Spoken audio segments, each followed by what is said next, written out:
overall big picture. See.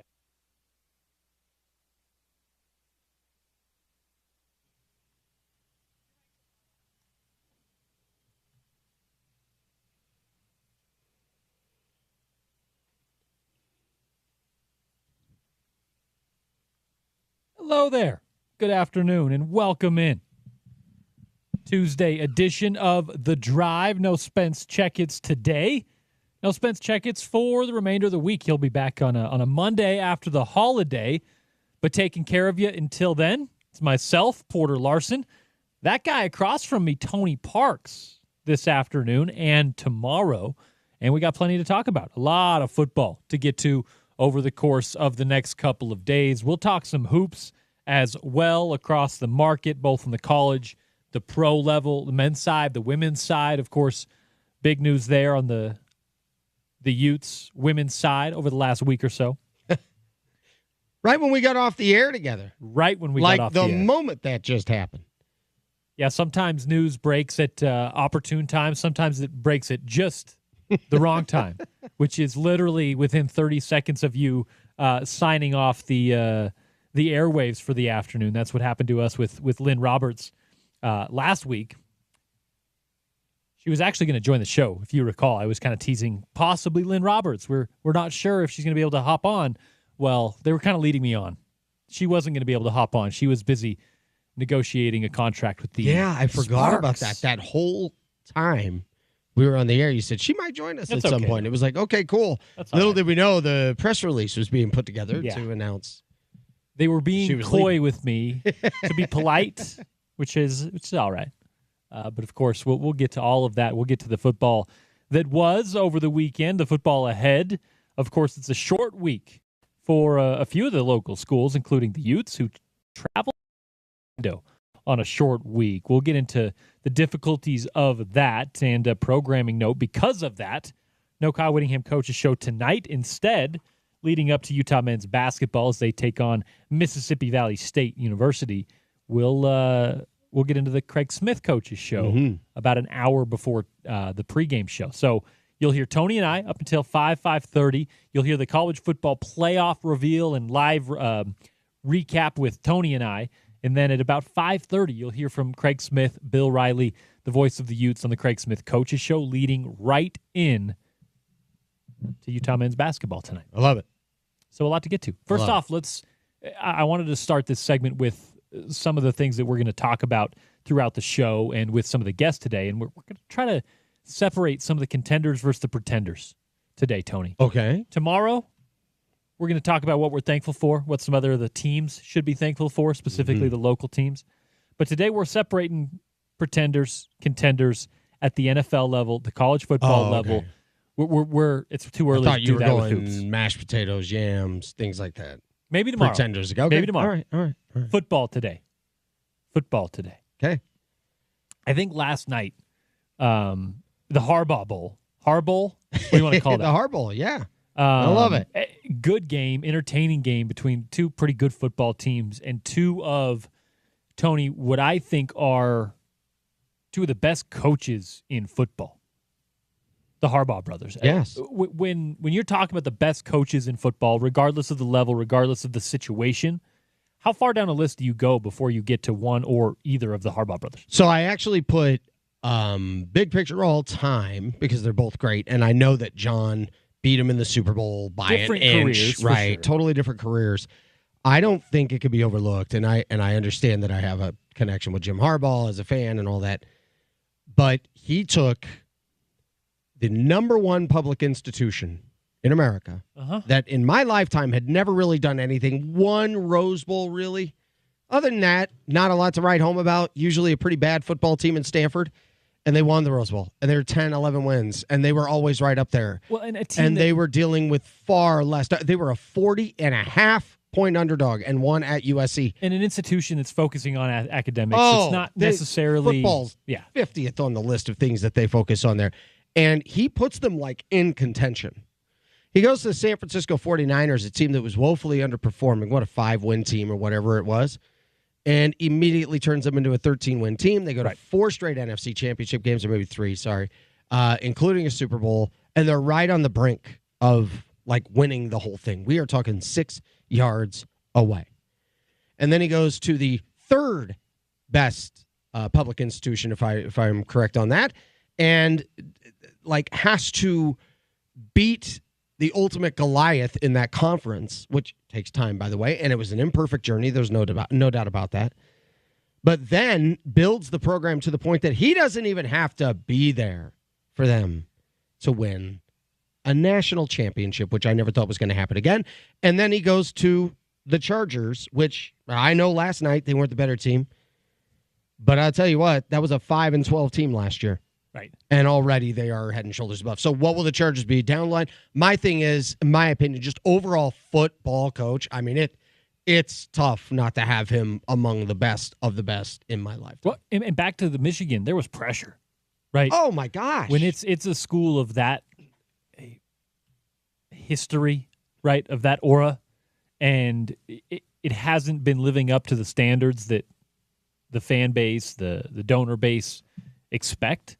There's a pressure that you don't get at other schools. Well, really anywhere else outside of a Michigan, an Ohio State, a USC, an Alabama. There's a pressure that comes with that job, right? That the Harbaughs just don't seem to flinch at. They don't, and they actually welcome it. They're interesting guys in that sense, where it's doesn't seem to affect. Dude, he took a pay cut. Yeah, he took a pay cut. He got financially demoted, if you will, and was like, "Well, I guess I'll just have to go prove myself." He steps in there. And people forget, Michigan was 5-7 and getting dump trucked at home by Minnesota. Okay, he jumped in there. 3 out of 4 years, they won 10 games. And all anybody could say is, well, he hasn't beaten Ohio State. Let me explain something. If you spell your name correctly, you're in at Ohio State. At Michigan, academic standards, you don't have as many people in your backyard. There's so many other challenges. So Michigan's sitting there with one 5-star player, and Ohio State's got 14 or 15. Yeah, it's a totally different deal. Like, you don't just roll out of bed and beat them. So 2 things usually have to happen for Michigan to have the upper hand in this thing, and one of them is not even that it's, let's say, poorly coached, just undercoached. But Urban Meyer, optimal level Urban Meyer, the prime Urban Meyer. Exactly. And by the way, you were a 4th down spot away from beating them in his second year. Yep. Now, if you want to criticize some of the quarterback development, I'll listen to it. Some of the losses to Michigan State, I'll listen to it. So he deserved some of the criticisms. The one that was unfair was, well, he needs to beat Ohio State. Well, yeah, you don't just roll out of bed and do that. Just like the battles that Bronco and Kalani had in prime Kyle Whittingham era, when Utah was operating really, really well, you had to be right on point all the time. It's really, and you know this, you follow college football long enough, in certain rivalries, if you will, that there is an underdog and a favorite. And so while Michigan has advantages over Illinois, Wisconsin, Michigan State, got it. Ohio State, no. And when Michigan's not with a cabinet that's fully stocked, right, they're a 21-point underdog on Saturday. That's how that works. That's how it works. And so you could be John Cooper at Ohio State, lose 1 game a year. If it's that one, you're out. So anyway, when Jim got there, my standard was, hey, how about let's get back to being a really good team again? And while I had my criticisms of him along the way, what everybody kept harping on, it was like, well, no. And the other thing is like, oh, yeah, they think they're so great because they haven't won a championship in 50 years outright. And it's like, yeah, I know. Because in my lifetime, Michigan's kind of among the best of the rest. But Jim knew that. Jim was very well aware. So he had to out-scheme, out-coach, get very creative. Get very creative. Let's be clear. And guess what? Not that he was the only one. No, but he had to very creative. Even to the point that I felt like at the very end of it, if you look at the way he was managing the program, he was managing it like an NFL team. Oh, 100%.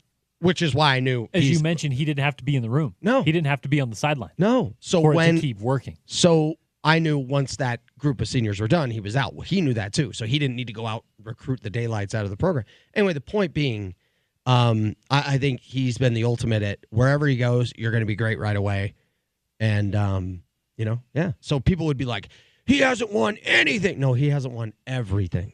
And then he did. Yet. Yeah, I mean, he's among the best in he's so great. Football, regardless of levels. And that's the other thing is it shows me more about a coach if he is able to do it at a different level, right? You've even seen Nick Saban, who is the college football coach. When you look at all time, that's probably the guy you look at. Well, he had his chances at the NFL, and although he had moments with the Dolphins, it was different for him. It wasn't as successful, and I don't know that you would have seen Nick Saban have a super, super successful NFL career had he kept going, because there's something about him that just is built for recruiting and influencing 17, 18, 19-year-old kids to go play for him. Now, he would have adjusted in some way, shape, or form, but would he have won 6, 7 titles like he did at Bama? I don't think so. I think there are certain coaches that are built and their MO is more inclined for the college game. And Jim Harbaugh has blurred those lines, man. It's incredible. He's been able to do it at both levels multiple times now in different situations. The quarterback position is huge. Obviously, he played the position, so he knows how to get the most out of a quarterback. It doesn't have to be the most talented guy in the room, or it doesn't have to be a first-round draft pick, but his quarterbacks always seem to just have such a good feel of their offense, right? Whether he's calling plays or the offensive coordinator, it doesn't matter. Jim Harbaugh's quarterbacks, guys that are coached by him, always seem to be, they look like they feel really comfortable in the pocket, and they look like they have a really good handle of his offenses inside and out. And he's missed on a few. There's no doubt. I'm not. He hasn't batted 1,000, but when he first took over Michigan, there was a guy named Jake Rudock who barely looked like he knew how to throw a forward pass when he got there, and then was a 5th-round draft pick when it was done. Like, it's just it's magical what he could do. Now, like I said, Shea Patterson wasn't all that great, right? Like, you could go through the list of different guys, but then J.J. McCarthy was awesome. But in the NFL level, I always thought Alex Smith was the one that jumped out to me, because there was always this argument while Alex Smith was there with the 49ers is, my gosh, he went to an organization that just really has given him no chance to succeed. And while I knew he would be better with a better coach, I didn't know just how good, right? Like, I wasn't going to put him in the Rodgers, Brady, Manning grouping, if you will. But it was great to see when Jim got there what Alex Smith became. What he was capable of. Because while he wasn't out there slinging it for 348 and 4 touchdowns, he knew how to utilize him really, really well. What was unfortunate was then he had the scenario with Kaepernick and Smith, and he had to make a choice based on what he thought would give them the best chance to win the Super Bowl right now. And he went with Kaepernick, and I still think he picked right, and that's not a slight to Alex Smith. It's just more of what he could do with Colin. And now Colin, big picture, wasn't as good. We know that. And yes, they were right on the brink of it. As a matter of fact, it was the first time ever in the Super Bowl that the losing team scored more offensive points than the winning team. Yep. That's the first time that ever happened in the Super Bowl. Quite the game. Like, yeah. And they, Colin throws a pick 6 to start the game against Green Bay, and then shows his dominant ability the rest of the way. So, but my point there is, it was amazing what Jim could do. So right when he jumped in there with the Chargers, I knew right away, Porter, like, I picked them to be a playoff team. I didn't know, and still don't know, just how good they'll be, right, when it's done. But it was great to see them play really, really well. Last night's game was fun, and Lamar's awesome. Obviously, we recapped that game and opened the segment and part of the show with, I wanted to separate contenders from pretenders. Mm-hmm. And I think it's good to zero in on Baltimore and L.A. because both of those are teams that, like Tony and I have alluded to, are really well coached, TP, but they're both 4-loss teams. Where do you see the line of delineation? We'll start with the AFC. Big gap between 2 and everybody else. Yeah. Big gap. I hate to be so stringent on that. Those 2 teams we saw last night, even though they're 4-loss teams, yeah. Do you feel like there is a big gap? So Kansas City, Buffalo. That's it. I hate to be that way because the NFL usually is deeper, right? and hey, watch out for this team, and you never know about these guys. The NFL's one and done, so any game they're all game 7s when you get to the playoffs. So I understand that. But if you want me to go, all right, if you gave me KC and Buffalo or the field, I'll take KC and Buffalo. Yeah, well, when you have Patrick Mahomes and Josh Allen, and those are two guys that have been playing for AFC titles for the better part of the last half decade, then yeah, it's a pretty safe bet. I'm hesitant to eliminate from my standpoint those 3 next teams, which is Pittsburgh, Baltimore, Los Angeles. Now, I don't think Pittsburgh's going to win a Super Bowl, but I absolutely think that because of how well coached they are and because of some of the roster they do have on any given Sunday, they can absolutely play a spoiler to one of those teams above them. Now, like I said, I don't think I have any thoughts of them making a title run, but in a divisional round, could they upset one of the teams above them? Absolutely. I think they could. Mike Tomlin, both of the Harbaughs, their game plan, their ability to adjust in game come playoff time. That's always tricky, and I do give them a chance in the playoffs. Now on the NFC side, Tony, Detroit Lions are 10-1. Man, the Philadelphia Eagles, of course, 9-2, and the Minnesota Vikings right there as well, and then the Packers are 8-3. Those are your top 4 teams in the NFC. This one's obviously more parity here. But I look at that Detroit team as a buzzsaw, man. They're good and they're playing good right now, and they seem to not have the kind of pressure to be good that Kansas City, that Buffalo has, that Philadelphia even has after the real rise of their current roster. Detroit's just out there kind of surpassing expectations. That's kind of a dangerous place to be. Okay, when's the last time a team was this dominant and this eye-openingly impressive, like on the physical level, the overall performance level, just the scary level? I was trying to go back and think. Maybe 2011 Green Bay. They were 15-1, but it was like every week. Just getting steamrolled. You were just looking at them like, whoa. It's I mean, I know 07 Patriots, I got that, but that's the last time I think I was this like the NFL, it'll be like, okay, they're really good. Everybody's really good. But this team is like scary good, dude. And I think that the way you're wording that, it has more of a defensive angle, right? Because I feel like the Chiefs, you can't leave the Chiefs of certain years off that list, but it's different scary. It's Patrick Mahomes is going to make some ridiculous play in the pocket and extend the play. Tyreek Hill on that team, and it's a 70-yard touchdown. It's not the constant force grinding against you that Detroit is, which is kind of I think what you're alluding to. Because that Green Bay team, people forget how good they were defensively. Right. Aaron Rodgers was the star of that, and they would talk Matthews, but really that team defensively was so good. That's the last. I mean, they're going to ruin my Thanksgiving. That era of Packers, Tony should have won more. Yes, and we can get into the Mike McCarthy, Aaron Rodgers. A whole nother discussion there. But no, but I like Detroit obviously, and I actually think there's a gap with them and everyone else there in the NFC. But I do think, Philadelphia belongs there, and the other one would then be light contenders with Minnesota, Green Bay. Light.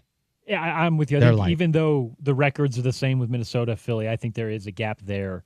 And while I'd give the edge to Detroit over Philadelphia just with how they're playing, the Eagles, if anyone in the league is built to play Detroit, it's the Eagles. Okay. With Saquon Barkley, with Jalen Hurts, with that balanced offensive attack. If their defense can hold up and that game turns into kind of a slugfest, I do think that the Eagles are well suited to match up with Detroit, but I'm with you. I think if we're trying to separate contenders and pretenders, Tony thinks there's only 4 of them in the league. Really? Yeah. If you look at it, Kansas City, Buffalo, Detroit, and Philadelphia, cream rises to the top. We're seeing that in the records. I'm a little more hesitant just because of the way football, the ball bounces silly ways, injuries, health. Right? If we're saying all health stuff is off the table, I agree with you. But the way that football operates, man, the last month of the season, sure. Once we get into the divisional round, that's when we really get to see what rosters are made of and who's playing the best football then. Yeah, who's healthy, who's playing at their best, how much of the scouts caught up to different players who have emerged. Right. This is one of the rare years where, I see 4 teams that I would label as like top-level contender. Last year, I would have given you 7. And I'd have 3 in the AFC, 4 in the NFC, right? Like there was more parity. Every now and again, you get that. And I think we can talk about this in another moment, but you heard the conversations about the Big 12 not getting some of the respect, and now the conference conversation becomes, is this parity or is this watered down or is it, we're not getting enough respect. And I think it's interesting because the narrative, there's certain narratives that love to get pushed, but then the evidence shows they're not necessarily true. Yeah. And you hate to have to do that, but some narratives are just sometimes true on rare exception, but not as often as people pretend. And as we kind of got to, it's you're starting to see the clear mark between contenders and pretenders in the league. I will say the one that's kind of bridging that gap for me right now is Baltimore. I'm not sure whether to put them with the top 2 teams in the AFC or not. Obviously, they haven't played up to that level up to this point. They're 8-4, but the win last night was I think big for them, and their roster, much like Philadelphia, like I was saying, their roster is so good, Tony. If they can get healthy and get playing their brand of football towards the end of the year, I don't care if they have 4, 5, 6 losses on their schedule. I'm looking at them as a team that is built for the postseason with the roster they have. Right. Derrick Henry, give him the ball 25, 30 times a game in November, December. It's a different game plan to attack than maybe it was early in the year. I'm keeping an eye on Baltimore, in addition to, of course, Buffalo, Kansas City, Philly, and Detroit as our contenders as of right now as the season starts to wind down and we get into Thanksgiving on the NFL side. We'll talk some more hoops or some more football, and we'll talk some hoops on the other side. Tony Parks, Porter Larson filling in for Spence Checketts on a Tuesday. We'll be with you on a Wednesday as well. This first segment brought to you by our friends at Sound Warehouse. Rock your car, your Harley, your side-by-side, your Jeep, whatever vehicle it may be. Sound Warehouse can get you amped up and get the sound primed and ready to go. Salt Lake, Ogden, Orem, or at soundwarehouse.com. They have a lifetime installation and guarantee on their warranty. No credit leasing and more at Sound Warehouse.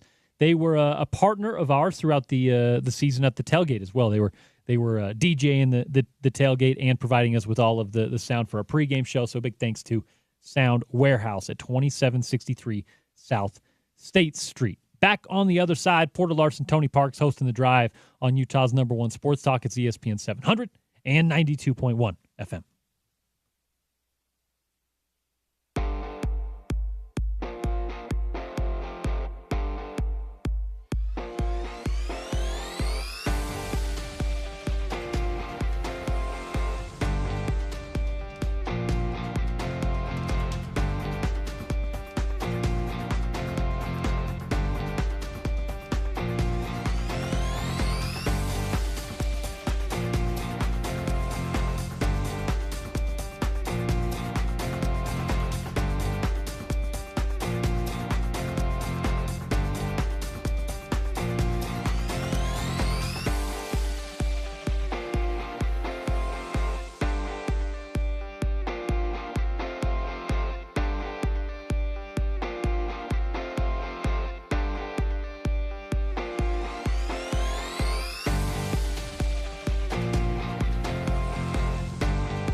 Tuesday show rolling along here on ESPN 700. It is drive time.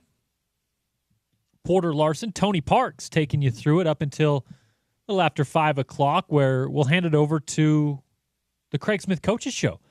No Kyle Whittingham Coaches Show today because it's a short week, as we do on every Tuesday.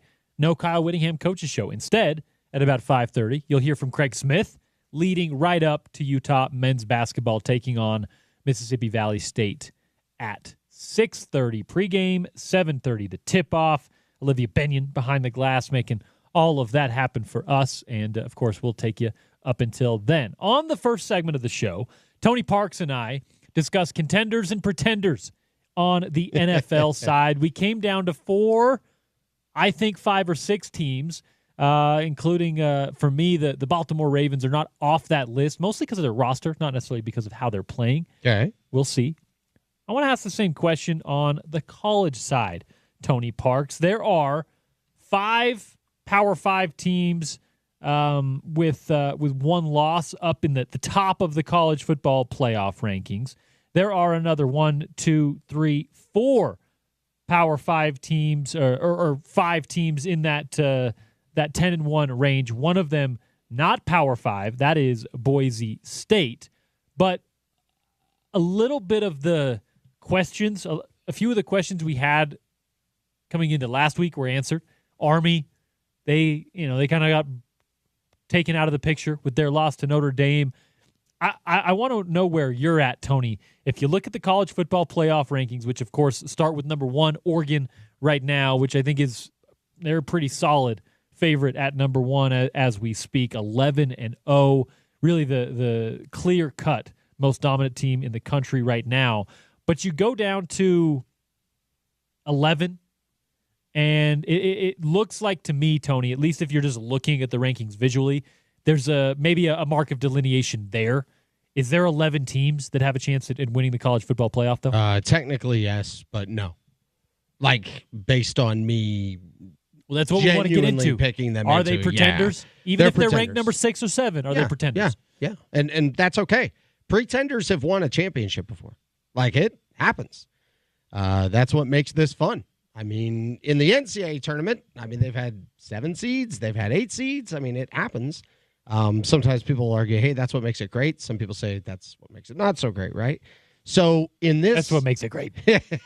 In this scenario here, I there's some unique tiers to it, right? Like Oregon, Ohio State, Texas. To me, they just jump right out at me. Those 3, they are playing at a level that I don't think is a Grand Canyon gap compared to anybody else, but I do think that there is some space, right? Notre Dame has really, I know they had the NIU loss, which was brutal at the start of the year, but man, they've really put it together, all 3 phases in a lot of different ways. Like they've been impressive, for sure.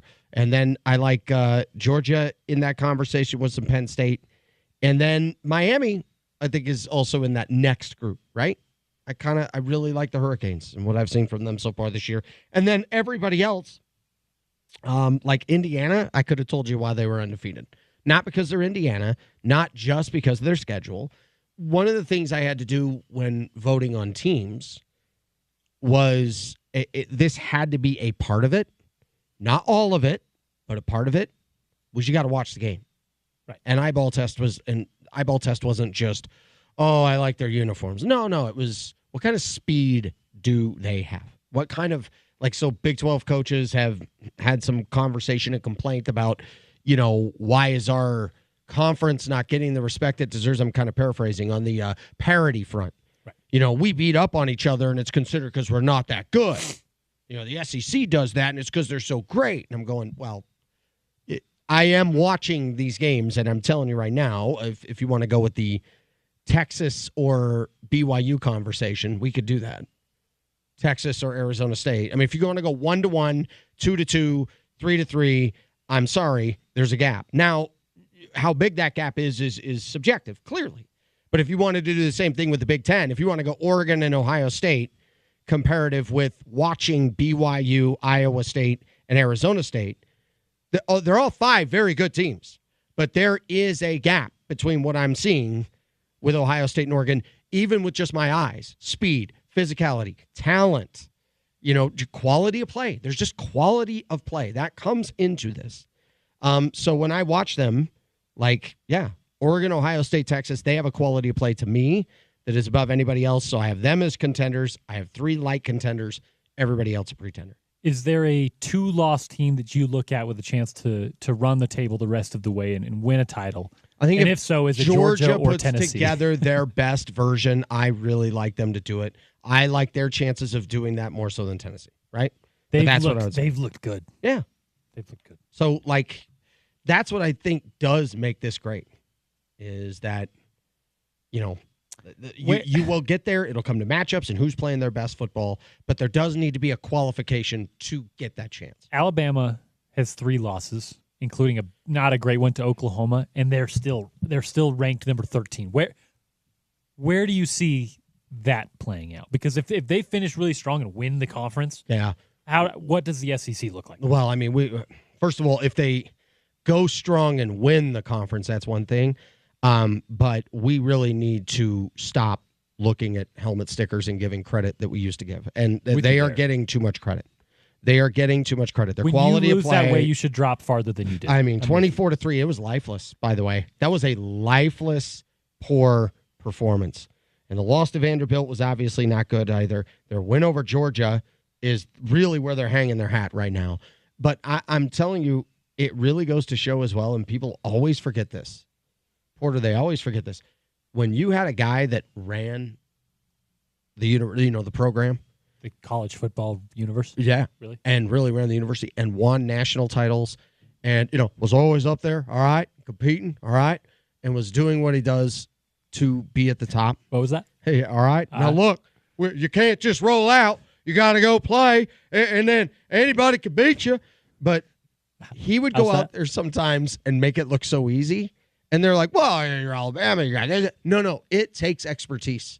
There's a special set of skills to run a program. When Pete Carroll ran USC and it looked like it did, and it was like, well, it's Southern California. I mean, my goodness, how hard could it be?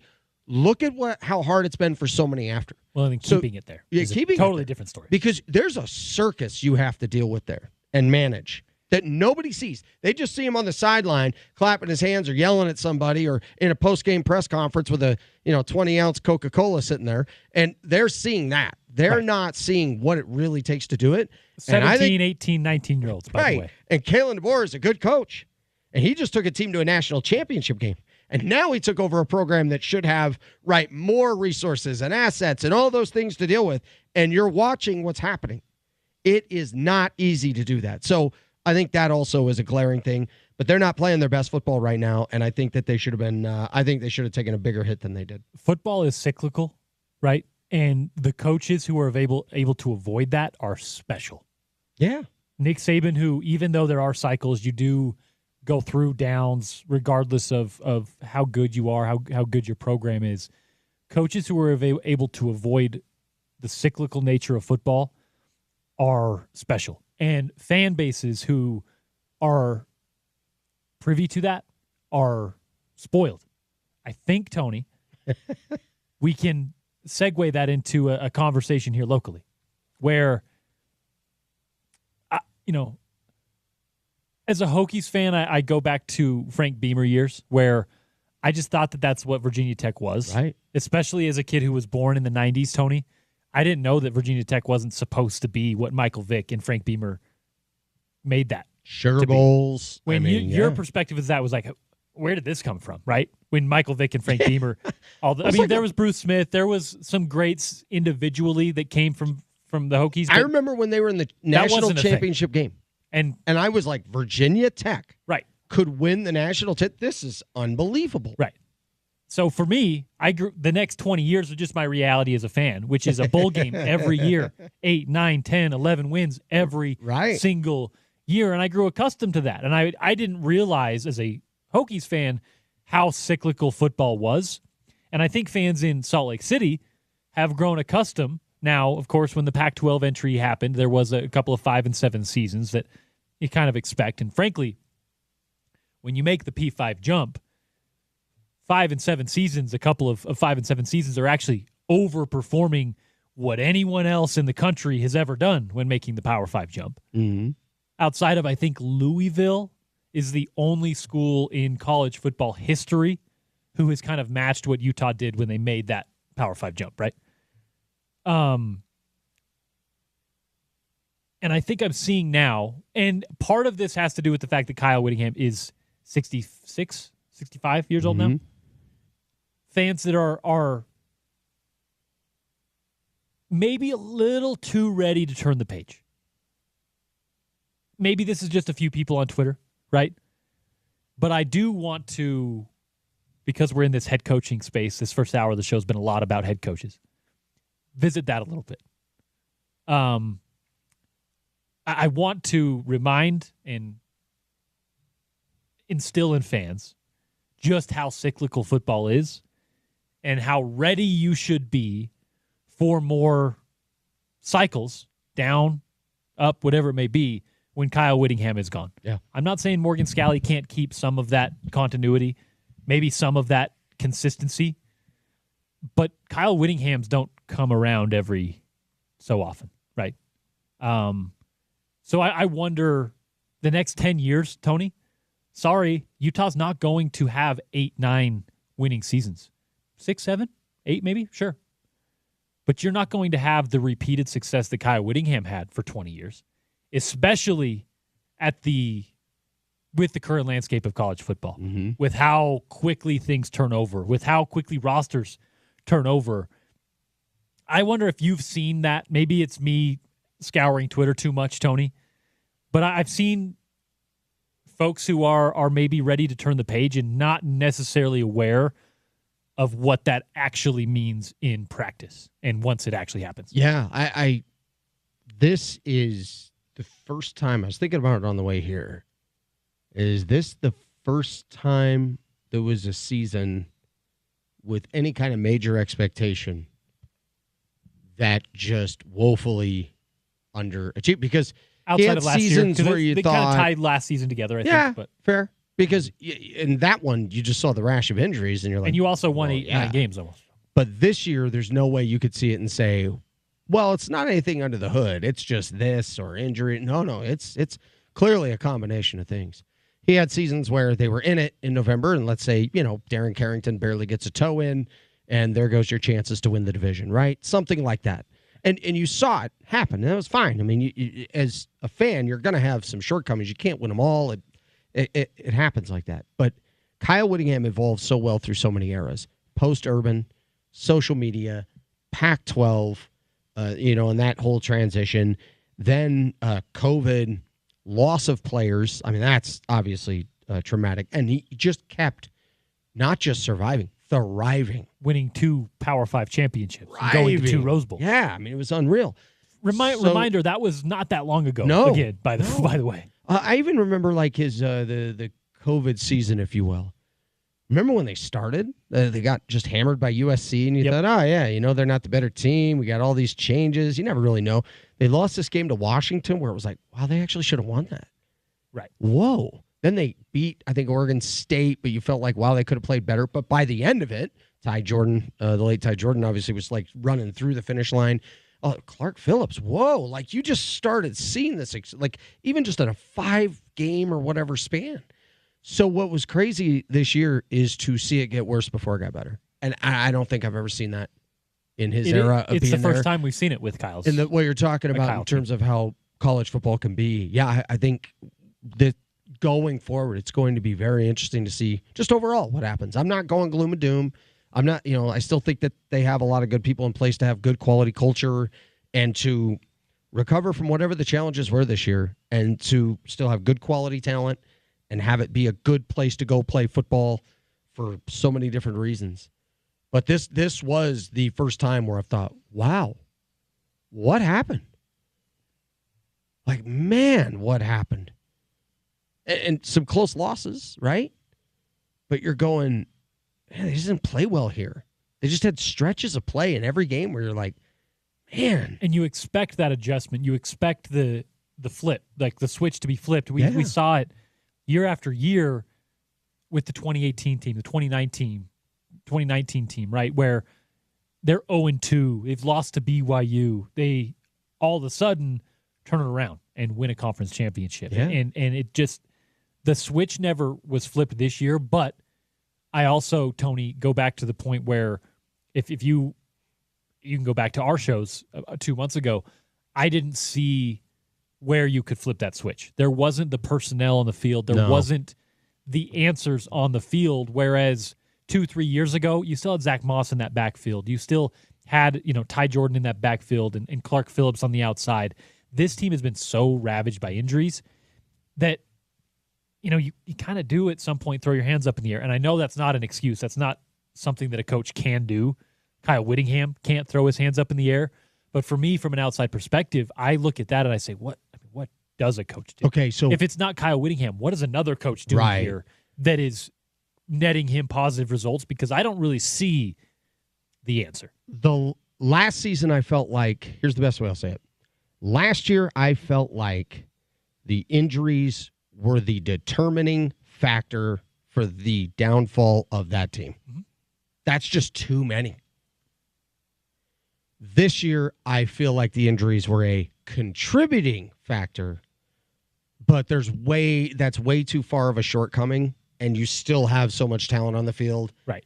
And the performance level is way too strange for me to say, well, it's just, these extrinsic elements. Injury bug. It happens. It's like, no. There was something, and I don't know what it is. I have no idea if just leadership didn't step up. I have no idea. Whatever it was, there's no way that you could have that result and watch how the season played out and watch how strange it was and say, oh, that was nothing that they could have controlled or nothing that they could have adapted to. Right. There's something there that's intrinsic. It does look different this year. It does look like maybe, there's less options to turn to, right? And again, it's not an excuse for Utah, but for the coaching staff, they are in a tough spot. That being said, it's your job to not be in that spot. What if Bryson Barnes were in that locker room? I think Utah could have used a Bryson Barnes a couple of weeks ago, right? That's a situation where you have handled your quarterback room in a way in the new era of college football that you don't have that backup option, right? And Utah went and chose to go in a direction of Isaac Wilson when, to me, it didn't look like he was ready, right? And that's a big part of the direction this season went. You can point to, again, injuries. You can point to special teams has taken a dip the last 3 or 4 years, Tony. I think Sharif Shah is a really, really good football coach, but it seems that maybe his focus is in the defensive backfield and should stay there. I don't know if they need to hire a additional guy for the special team stuff. I know it's awkward coming off of a game where they had a blocked punt for a touchdown and their special teams was actually phenomenal, but the special teams unit, which is part of, obviously it's 1/3 of the game. You have to have good special teams. It's been a fabric of the Kyle Whittingham era. But specifically when you're a Kyle Whittingham team who likes to run the ball, keep time of possession, play the field position battle, special teams has to stand out. And it hasn't for 5 years now. Right. So that is where I do give credence to the fans that are saying, maybe we've reached a point where the candle's out of wax. And if Kyle believes that, I'll take his word. And they'll go on and that decision will be made. And Morgan Scalley will be the head coach this year. But if that is the case, and I'll support it if it is, I do want to caution fans who think that, just because Kyle retires and it's a fresh start, it's going to be rainbows and butterflies. Because if Kyle Whittingham is having a little bit of a struggle, Tony, figuring out and navigating the new landscape and this landscape of college football, you think you're going to have an easy time without Kyle Whittingham? I know he's going to stay with the program in some capacity, but but you're right. It's different when you're running it. It's going to be a shift, and I do wonder if when Utah enters what I think to be a normal reality of the cyclical world of college football, man, I hope those fans are patient enough with Morgan Scalley knowing that they were really spoiled with Kyle Whittingham. Yeah, they were. Basically is the point I'm trying to make. No, it's hard to know that in the moment. I think the Frank Beamer example you gave is a pretty unique one, too, because I just thought that was how it was. It's just kind of how it was, and there's going to be a number of people who kind of grew up with that, and you're not saying Utah is going to be a 4-win team for the next decade. It's just that, I came into the season thinking, this is the conference championship's going through this team right here. If you're going to do it, you better find a way to beat this team. And trying to figure out how to beat this team is hell because it's physical and it's a nightmare. It's really sad because that game against BYU really was so well of a Kyle Whittingham game. The physicality was there. I thought they physically the game plan was dialed in BYU up. I mean, and they shut down this offense at BYU that had kind of prided itself on some good quality play, and they only gave up 13 total points of offense, I think, if I'm not mistaken, whatever the total was. Because kickoff 15, return. The kickoff return. So it's 15, but they really held them in check for so much of that game. And they lose, obviously, but like the key mistakes at the key times. That's kind of what this team has been at times. But then it's the game at Colorado where they start with a pick. Lander Barton, there you go. Last week, pick 6. There it is. But then there's like timely mistakes defensively, which are just so out of touch from what this program has been. There's just been something there this year that just hasn't felt right. And I don't know what it is.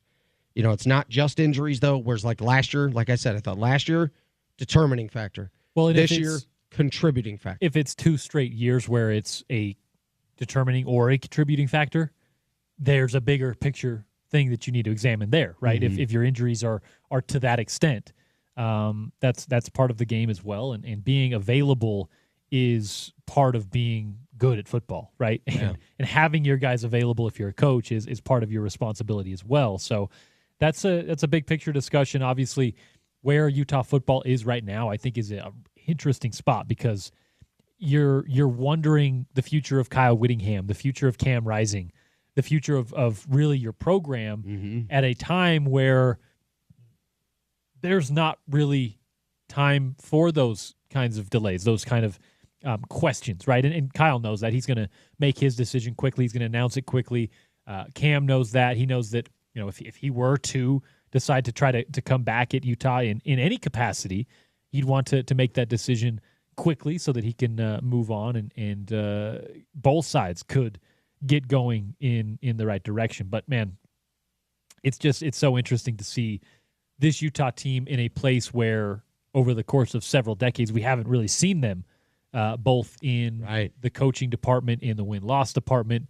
Really just the whole vibe around this team is something we haven't seen since right before Ron McBride retired, right? Mm-hmm. It's been good, really since that moment, and we'll have to watch it as it goes. Because even in their 2 5-7s of the Pac-12, real quick, you could still feel that they were like growing, right? Okay, they dropped interceptions, they're still building talent, and they're they were not close quite games, there. And they were one half away from playing in a Pac-12 title game with the very Colorado first game. Year. Yeah, but even though you could see, like, okay, but you could see the development, the growth. You had a good health of talent. You needed some depth. You could see what was missing. With this one, you can't see what's missing as much as it is like, man, it just feels like something's off. It's just not a good team. This group. Yeah. It's not a great football team. They are like last year, or unlike last year, who that team was capable of getting to 8, 9, 10 wins. I just don't really see it with this team outside of the injuries. If you could take all that back, Brant Keithy, Cam Rising, a healthy defensive line all season long. That's you're looking at a different story with Utah football, but that's not where we sit. All right, on the other side, we're going to flip it up a little bit, talk some more Big 12 football, talk some BYU with our guy Kevin Reynolds. Of course, BYU in action on a late Saturday game this weekend. Kevin Reynolds will be covering that matchup for the Salt Lake Tribune. We'll discuss that and more with Kev, and then we'll continue on in the program. A Big 12 power poll comes your way. The college football playoff rankings come your way. Tim McMahon for the NBA Daily Assist.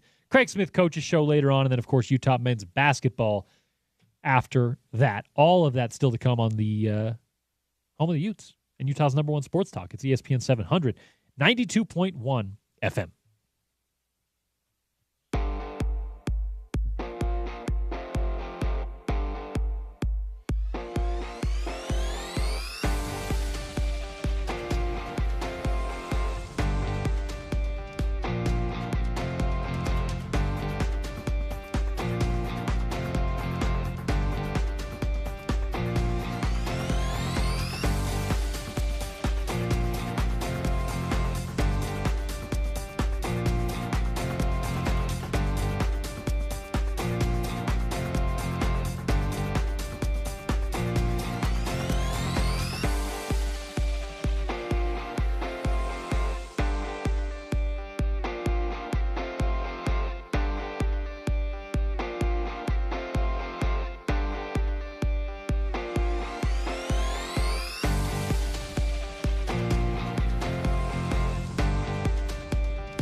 Welcome back in. Drive Time on a Tuesday afternoon. Porter Larson, Tony Parks filling in for Spence Checketts here on ESPN 700, 92.1 FM. Of course, Utah's ESPN radio network.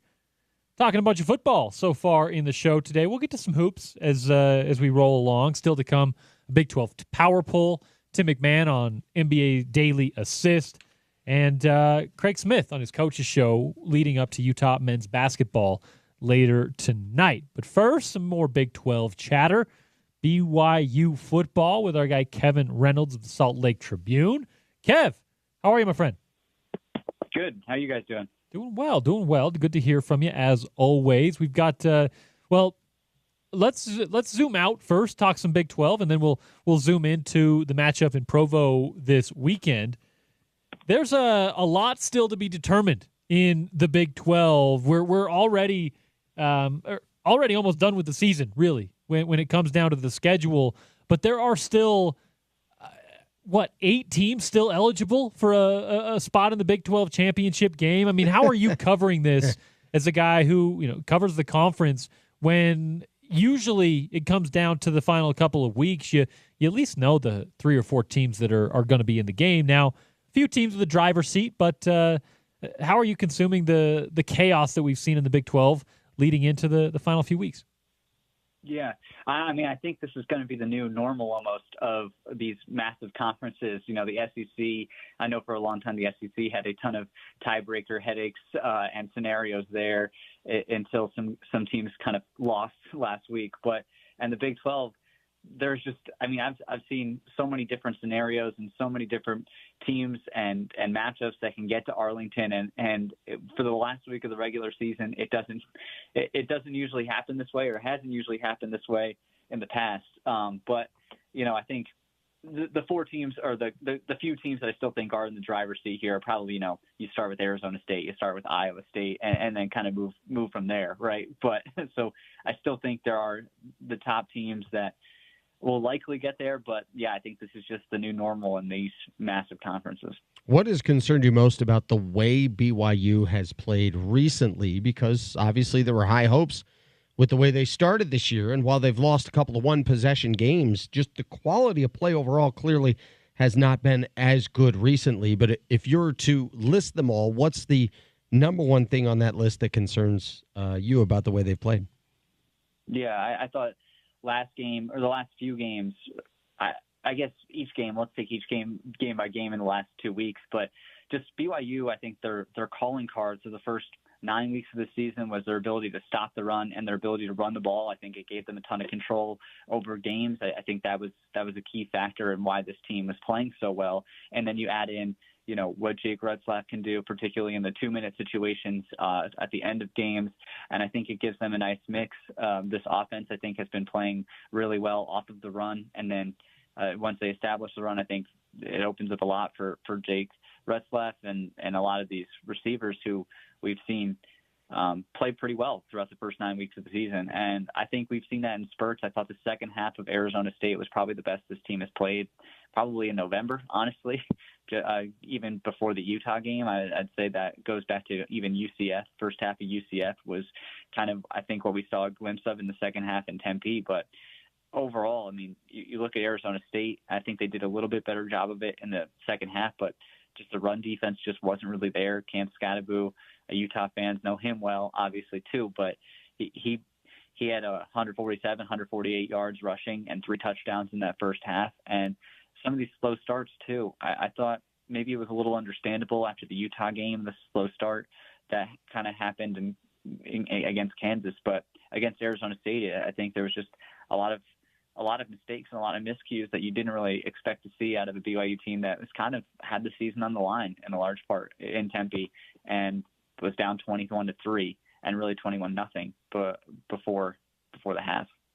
Kev, it seemed to me, and it seemed clear to me the last, 3 or 4 weeks that BYU was still unbeaten, that they were kind of living on the edge with that, right? It wasn't that they weren't impressive. They were winning their games. They were taking care of what matters, which is a W in the win-loss column. But they also were winning, Kevin, while getting short fields, right? There was a bunch of turnovers where they scored off of turnovers quickly or had a super short field. There was, I think, a time in the year where they were number one when it comes to points off turnovers versus their opponents, and it wasn't even close. It was like 69-10, and they led the country by double digits. And to me, that wasn't always sustainable, but there was a recipe behind it that was, causing BYU to be able to have all those chaos plays, those havoc plays, and capitalize on those short fields on the other end. What do they need to do to get back to that? Because if they don't, I don't really see much of an opportunity for them to get back to the kind of football they were playing earlier in the year. I think that was a really, really big part of their success back then. Yeah, I think there was a stat out there that I was looking at. I think after maybe it was the UCF game or maybe even the Arizona game.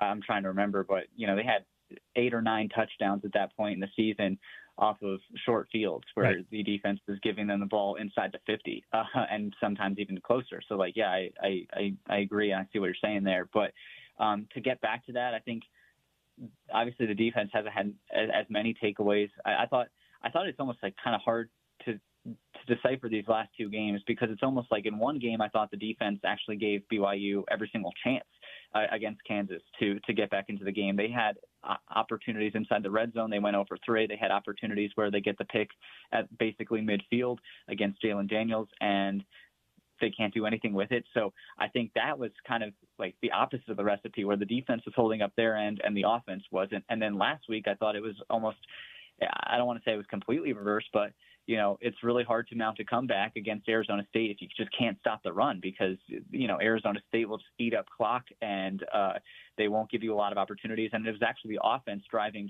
They had a ton of long drives. I mean, I think they had a 96-yard drive, a 80-something yard drive, right? So it was almost like the complete opposite where how BYU was scoring last week. So, yeah, I do think that for a large part of this season, it was just both offense and defense kind of complementing each other, which I know is what every coach talks about. But at the same time, that just hasn't been the case for the last 2 weeks. And it's almost one side of the defense or the offense trying to overcome the other.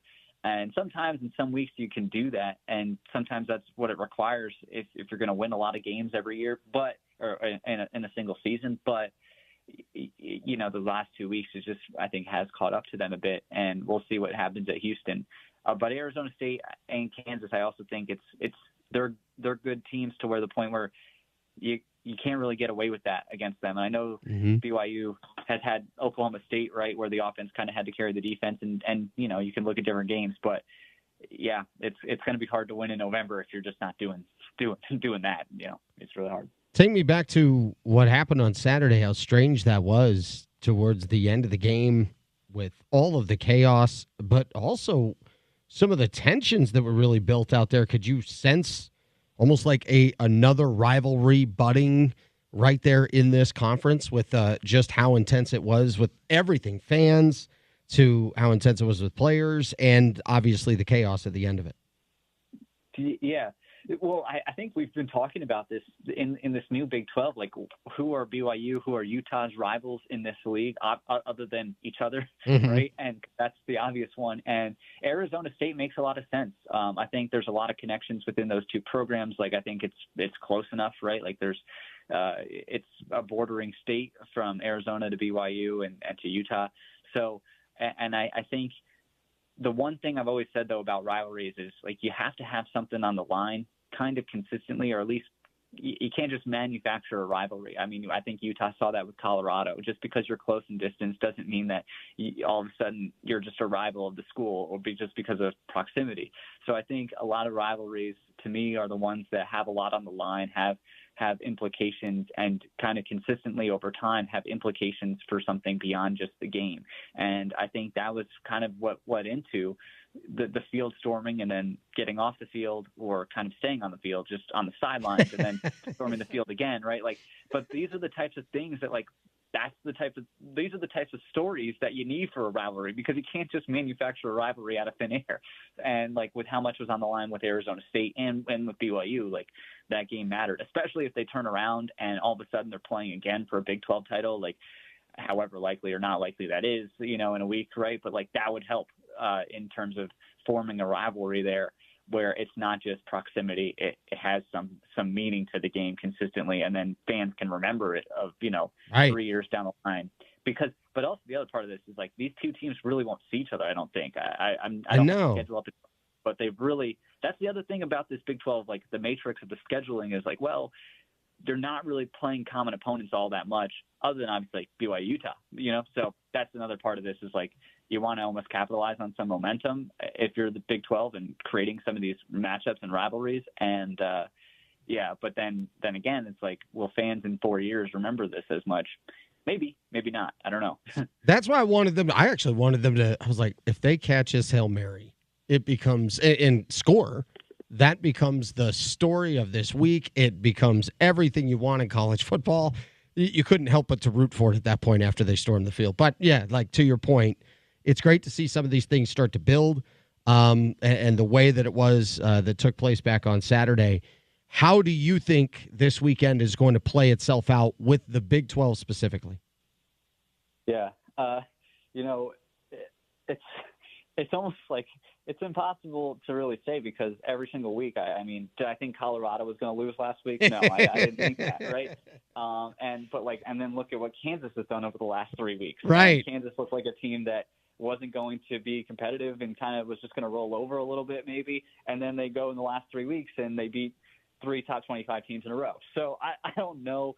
And then like what to make of Kansas State too. I mean, I think I didn't watch the game, but just you look at the kind of what their body of work is over the last month, and it's looked like, well, maybe Kansas State is kind of just not as good as we thought. And then they go score 41 points against Cincinnati. And so it's like, well, what is that going to look like? And then the other part too is like Arizona State. That's a rivalry game. That's an in-state rivalry game. I think we've seen what happened with BYU and Utah, right? Every single year or whenever they play.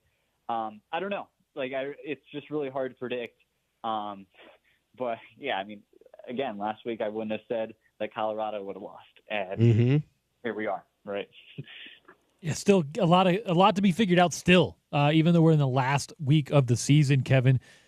BYU Houston, that one will go obviously a long way for BYU. They're going to need to win to really have a chance. Obviously, there's a few scenarios where there's a 4-team tie at the very bottom, but in basically all of those scenarios, Arizona State, Iowa State make the title game because of the tiebreaker. So Utah or BYU's really got to get this win against Houston, a team that you've seen a little bit of, I'm sure, against Utah this year. What problems does Houston pose to a BYU team that still really does need a win in the final week of their season? Yeah, they definitely need to win in this scenario. Also, like, if BYU ends up dropping 3 straight, it's like, well, yeah, you can't really bank at that point on everybody else losing. And then also it raises the question. I mean, if you lose 3 straight in November, like, does any team who loses 3 straight in November deserve to be in the conference championship game of their, there's a lot that you just really can't look at that scenario. So yeah, it is a must win essentially against Houston for BYU if they want to go to Arlington. And Houston's kind of a tricky scenario. I know they just fired their offensive coordinator. I believe the offensive coordinator who is, or the interim offensive coordinator who's coming in is actually very familiar with Gary Bohannon. He coached him, and he was a quarterback's coach at Baylor during that run. So that's just a little interesting thing I was looking at today. But with Houston, I think their defense has been good in spots. I think they've been put in some bad positions just because the offense for Houston has been pretty bad all year, and it's kind of hard. We've seen teams like that where the defense is just kind of always having to make up for bad field position or whatever it is, or just on the field a lot. So I don't know. I think it's kind of hard to make of what Houston is at this point in the season just because of what the offense has been, or lack thereof. You feel like this conference in the future, that we're going to see a lot of this going forward, where it's going to be like this at the end of the year, topsy-turvy stuff, maybe a team that was expected to be great is going to find themselves towards the bottom, and that this could be a conference that there's going to be constant argument. Is it watered down or is it parity? But in the end, they would cannibalize each other to the point where there was only one team that's going to probably be in the 12. Yeah, I mean, especially with Texas and Oklahoma not in the conference anymore. I mean, for so long, the Big 12, I mean, for really as long as I can remember, it was always kind of like this, where like Oklahoma State's the perfect team to say like, well, one year they're going to be in the conference title game, and then the next year they might not win in the conference, right? Which is kind of what we're seeing now. Like that has kind of been the MO of that program for the longest time. But and the Big 12 plays a ton of close games. Like I think that's what we've known about the Big 12 coming into this is this is a conference where there's more close games than pretty much any other conference. And then you add in the fact that Texas and Oklahoma are gone, and now you kind of have the two biggest powers of the conference. I'm not saying they were always the most competitive, but in terms of just you lose two of your the kind of the biggest brands of the conference and the biggest budgets in the conference, right? And now it's just only going to get kind of more chaotic with who's kind of jostling for that position of who's going to take the mantle, and is there going to be a team that takes the mantle of just every year you can kind of count on that program to be a contender? Because you look at it, who are those teams? Like, is it TCU, who kind of, I think, has recruited kind of at that level, at least consistently, to be able to say, oh, they're going to be the team that every single year is at least competitive. But then again, we see this year, like, I'm not saying they've had a bad season, but it's not like they're at the top end of this. So I don't know. I just think that's kind of been the trademark of the Big 12 for a long time, even before Texas and OU left. And now you add in even more teams. I think that might just be what we see every year. Yeah, it'll be interesting to see if, as kind of you mentioned, a flagship emergence in the Big 12. And it's funny, Kevin, because we kind of thought that in the preseason, at least a lot of people in Salt Lake thought that Utah was primed to at least have that part of the mantle this year. Long term, I don't really know what that looks like. But if we were to ask you preseason, Kevin, what the hierarchy of the conference looks like and what it may look like going forward, what did it look like? And if we ask you today, how has it changed? I just wonder how much these 9-10 weeks have changed your thoughts on the hierarchy of the Big 12 going forward, knowing that we don't really know what the Big 12 might look like in 3, 4, 5 years. Yeah. I mean, before this year, we were doing a story on this last December before Utah came into the conference, and then BYU's second year, but kind of as they're really kind of ramping up these last 3 years of recruiting into the Big 12, right? So now we kind of have a little bit of a body of work of like, what is the level of recruiting? And I just kind of looked at it like the hierarchy of this league, I think in a large part, like any other league, is determined by how well each team is going to recruit and how consistently they are recruiting. And so I always thought, when I looked over the last 10 years of every single team in the league, essentially of where they ranked in 24/7 composite rankings in terms of their overall classes of recruiting classes, and it was Utah, it was TCU. Those were the teams that were kind of consistently in the mix when we looked at it, of the top 2 teams or the top 5 teams in terms of who's going to get the whole body of work of a class, but also some of the top-end talent. And that's another reason why I think you started looking at teams like Oklahoma State, who have recruited pretty well, and even like a UCF, who I thought actually would be a little bit more competitive this year, just because I think they've actually, since they've come into the league, have actually recruited pretty well, and they're in an area where you can recruit really well, down in Florida. Those were the teams that we looked at, among others, right? Like, but those are the teams we were looking at of like, maybe this is who is going to be at the top of the league. And you look this year, I think TCU's been somewhat competitive, but certainly had their struggles. And then Utah, part of it obviously is the quarterback situation again, but yeah, right. Like, they've had their struggles. So I don't know. And then you look at a team like BYU, who wasn't recruiting at a high level, or at least comparatively over the last 10 years, like just hasn't had time and hasn't really recruited at the same level as the TCU. And they're competitive. Arizona State, I think, very competitive this year, obviously. And then even like Iowa State, like, where does Iowa State fit into all this? And they've been good. And I know they've had some down years recently, but then this year they're quite good. I laughed when I saw BYU's over-under of wins at 4.5. I thought that was a joke. I certainly thought they'd finish higher than 13th, but I did not see them starting 9-0. being in the mix of things for the conference championship and being a potential playoff team. So obviously, compared to what the preseason expectations were, BYU's been a great surprise. What player or individual overall surprised you most this year when being around this team day to day? Yeah. I think the biggest question mark was probably Jake Retzlaff, but I think there was always a feeling, at least at BYU, I really think there was always this feeling that he was going to play well this year. So I struggle to say he's like the biggest surprise, but to me, I would say the biggest surprise in a way is Isaiah Glasser, and that's not to say that I didn't think that BYU didn't believe in him before the season, but I think to play at almost an All-American caliber at the linebacker spot, I think, especially since this linebacker room looks a little bit different than what I think BYU thought in the spring, where Ben Bywater is gone. Like, what are you going to do? Like, Harrison Taggart kind of steps in. And what are you going to do with Jack Kelly? And then Isaiah Glasser. And there was just so much talent in that room to where Isaiah Glasser emerges as this guy who can both get after the quarterback and cover in space. I think that's a huge help to this defense. It's actually transformed their ability to get after the quarterback, which they didn't have at all last year, which then leads to some of the interceptions that we were talking about earlier, the ability to kind of give the offense short fields. Like it changes the complexion of what a lot of these games look like and what BYU has to do. And so Isaiah Glasser would probably be that answer for me at this point.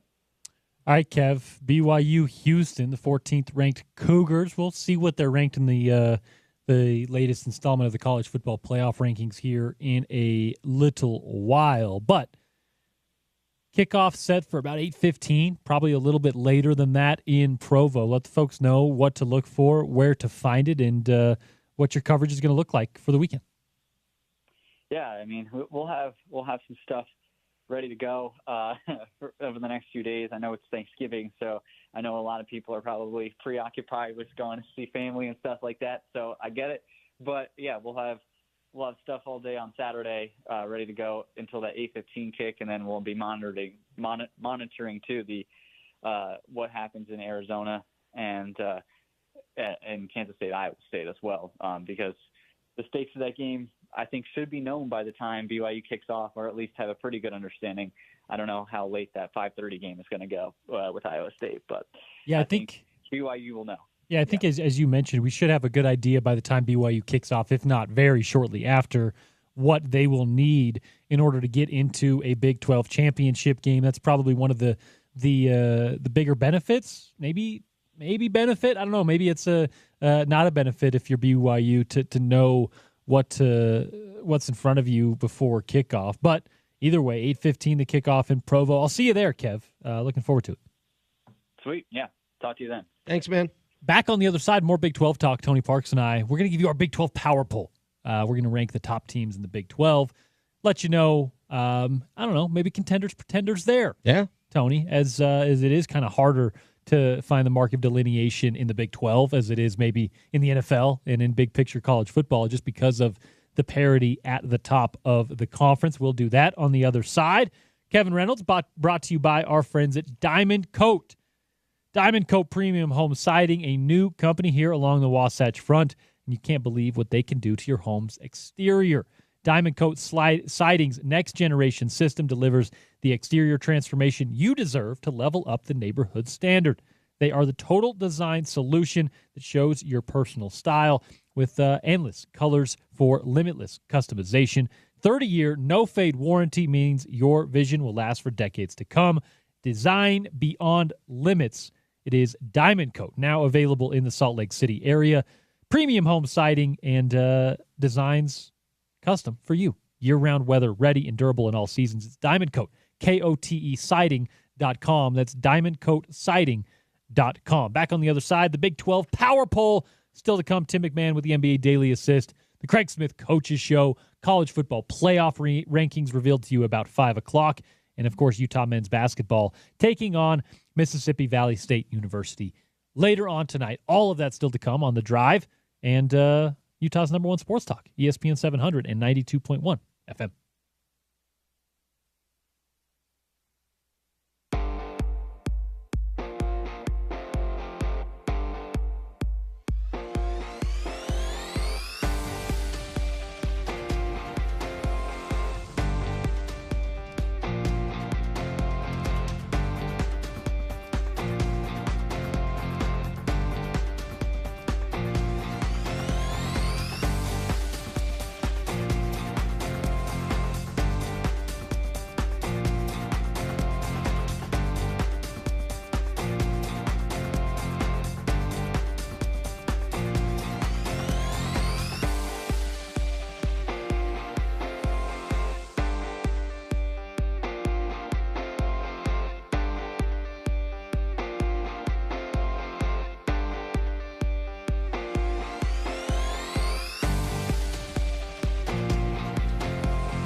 3 o'clock hour of the drive, rolling along here on ESPN 700. It is Utah's #1 sports talk. Your home of the Utes, 70 years and counting. Porter Larson, Tony Parks, taking you through it, filling in for Spence Checketts on this Tuesday. We'll be with you tomorrow as well. Today, majority of the show, we're separating contenders from pretenders, as we are a good portion into the season on the NFL side and really approaching conference championship time and bowl season on the college side. So we're separating contenders from pretenders. Tomorrow we're telling you what we're thankful for and what some teams around the market are thankful for or should be thankful for. In this segment, as we do each and every week, our Big 12 Power Poll. All right. Now, we talked about this in the segment before. The Big 12 is tough to really delineate. You can see the top half of the league and the bottom half, but outside of that, Tony, there's really not a whole lot of separation, which is kind of the opposite of what we were talking about earlier in the show with the NFL and the college football playoff, which there's clear separation between the top teams and the teams at the bottom. The Big 12, Tony, there are 7 teams that are kind of right there. I do think that Arizona State, Iowa State have, of course, the inside shot, and those are the 2 teams that are at the top of my power poll because of the driver's seat that they hold and because of the way they've played the last couple of weeks. But, man, the parity in this conference is something to behold in and of itself. No, it really is. I mean, it truly is. It's hard because you can't argue for 2 bids in this league. You can't really. Not because the records are what they are. Quality of play. We've talked about that, right? But it is fun to see just how close these teams really are. I mean, right. BYU's lost the last 2 weeks. Dude, they were 2 yards away. I mean, they caught a Hail Mary at the 2-yard line, and they had a drive to win it, and it resulted in a pick. I know that, like on the drive before, after being down early. So the swings that exist in these games, and as we, just moments ago, while we had Kevin on the show, Kevin Reynolds, as he's talking about, like, I have no idea what to expect. This league is truly that way. Last week, I could have told you Ohio State is going to smash Indiana. Most times in the Big Ten, I know what to expect. Ohio State's going to handle Michigan. Go blue, but I know better. Like, I've seen this before. It's not going to go well. They're a 21-point fave for a reason. These games, like Arizona State has won 4 in a row. They're #1 in my power poll. They're playing the best football in this conference right now, and they absolutely could lose at Arizona. At Arizona, in a rivalry game with everything on the line. They absolutely could lose that game. And so what to expect? Boy, I barely have any idea what to expect. But I will say Arizona State is #1 if you make me rank it in that way. And the parity is magnificent. The tough part is the quality of play is not consistent enough and not at a high enough caliber for me to look at this version of them and say, boy, if they all weren't just so close, they could have had more than one team. Because it wasn't good enough, in my opinion. There are 9 teams in the conference that are above 500. Bunch of them at 5-3. So we'll start there with our power poll. If you're not 500, sorry, you've been left off of our Big 12 power poll this week. So Kansas, Cincinnati, Houston, Arizona, UCF, Utah, Oklahoma State. Better luck next year. West Virginia is probably the lesser of the 500-plus teams in the Big 12. They're 5-3 in the conference, 6-5 overall. Texas Tech, 7-4 in the conference, 5-3 overall. They're probably next on my list, but they have a chance to kind of play spoiler this week as well. I've got TCU right there as well. They're 5-3, 7-4 in the conference, believe it or not, identical to Texas Tech. Baylor, 5-3 overall, or 5-3 in the conference, 7-4 overall. Guess what? Identical to the last 2 teams that I just gave you. Yeah. Those guys are obviously all bunched up right there and tied as we go into the final week of the season. I've got Kansas State as my next team, and that puts them at number 5. Kansas State has been an interesting one this year, Tony. They're 8-3 overall. They're 5-1 at home. 5-3 in the Big 12. And there still is a shot for them to get into the conference championship game. There have been times during the year where I thought that they were going to be playing in Dallas at the end of the year in early October. There was some flashes from Kansas State where I thought this was maybe the best team in the conference. Well, they won at Boulder, right? I remember they beat Colorado. That was at Boulder. And early in the year, too, with their quarterback kind of flashing on the scene. Mm-hmm. That was a team that we looked at as maybe a true contender, kind of on the outside looking in, as of now. At number 5 on the power rankings. At number 4, really only because they lost last week, is Colorado. They're 6-2 in the Big 12. They're 8-3 overall. Obviously, a Colorado team still with an opportunity to potentially play for a Big 12 championship game, but they do not control their own destiny in that regard. And because of that, Tony, they're down to number 4 in my power rankings. Is any beef with that? No. I have them there at number 4. It's weird, too, because when BYU lost to Kansas, I went, oh, yeah, they're not playing well. You know, at some point it was going to get them. I was surprised, but I also was going, we talked about it. We talked about it before that game, that they were kind of living on the edge a little bit. Kind of weren't playing well. I thought, oh, they'll get by with this game. Right. But they need to get back to a high-caliber play. So they lost to Kansas because they weren't playing well. My opinion is Colorado played entitled football. They thought they were going to go run them over. And they kind of play with the swagger, which is nice. That's nice. There's a thing where you have to ride the line between performance ego and personal ego. Confidence and arrogance are two very different things. The difference between confidence and arrogance is evidence. Here's my problem with Colorado. You don't have the evidence. Okay, now you beat Utah, who's scuffling this year. That's a win. You have some other wins this year you can be proud of.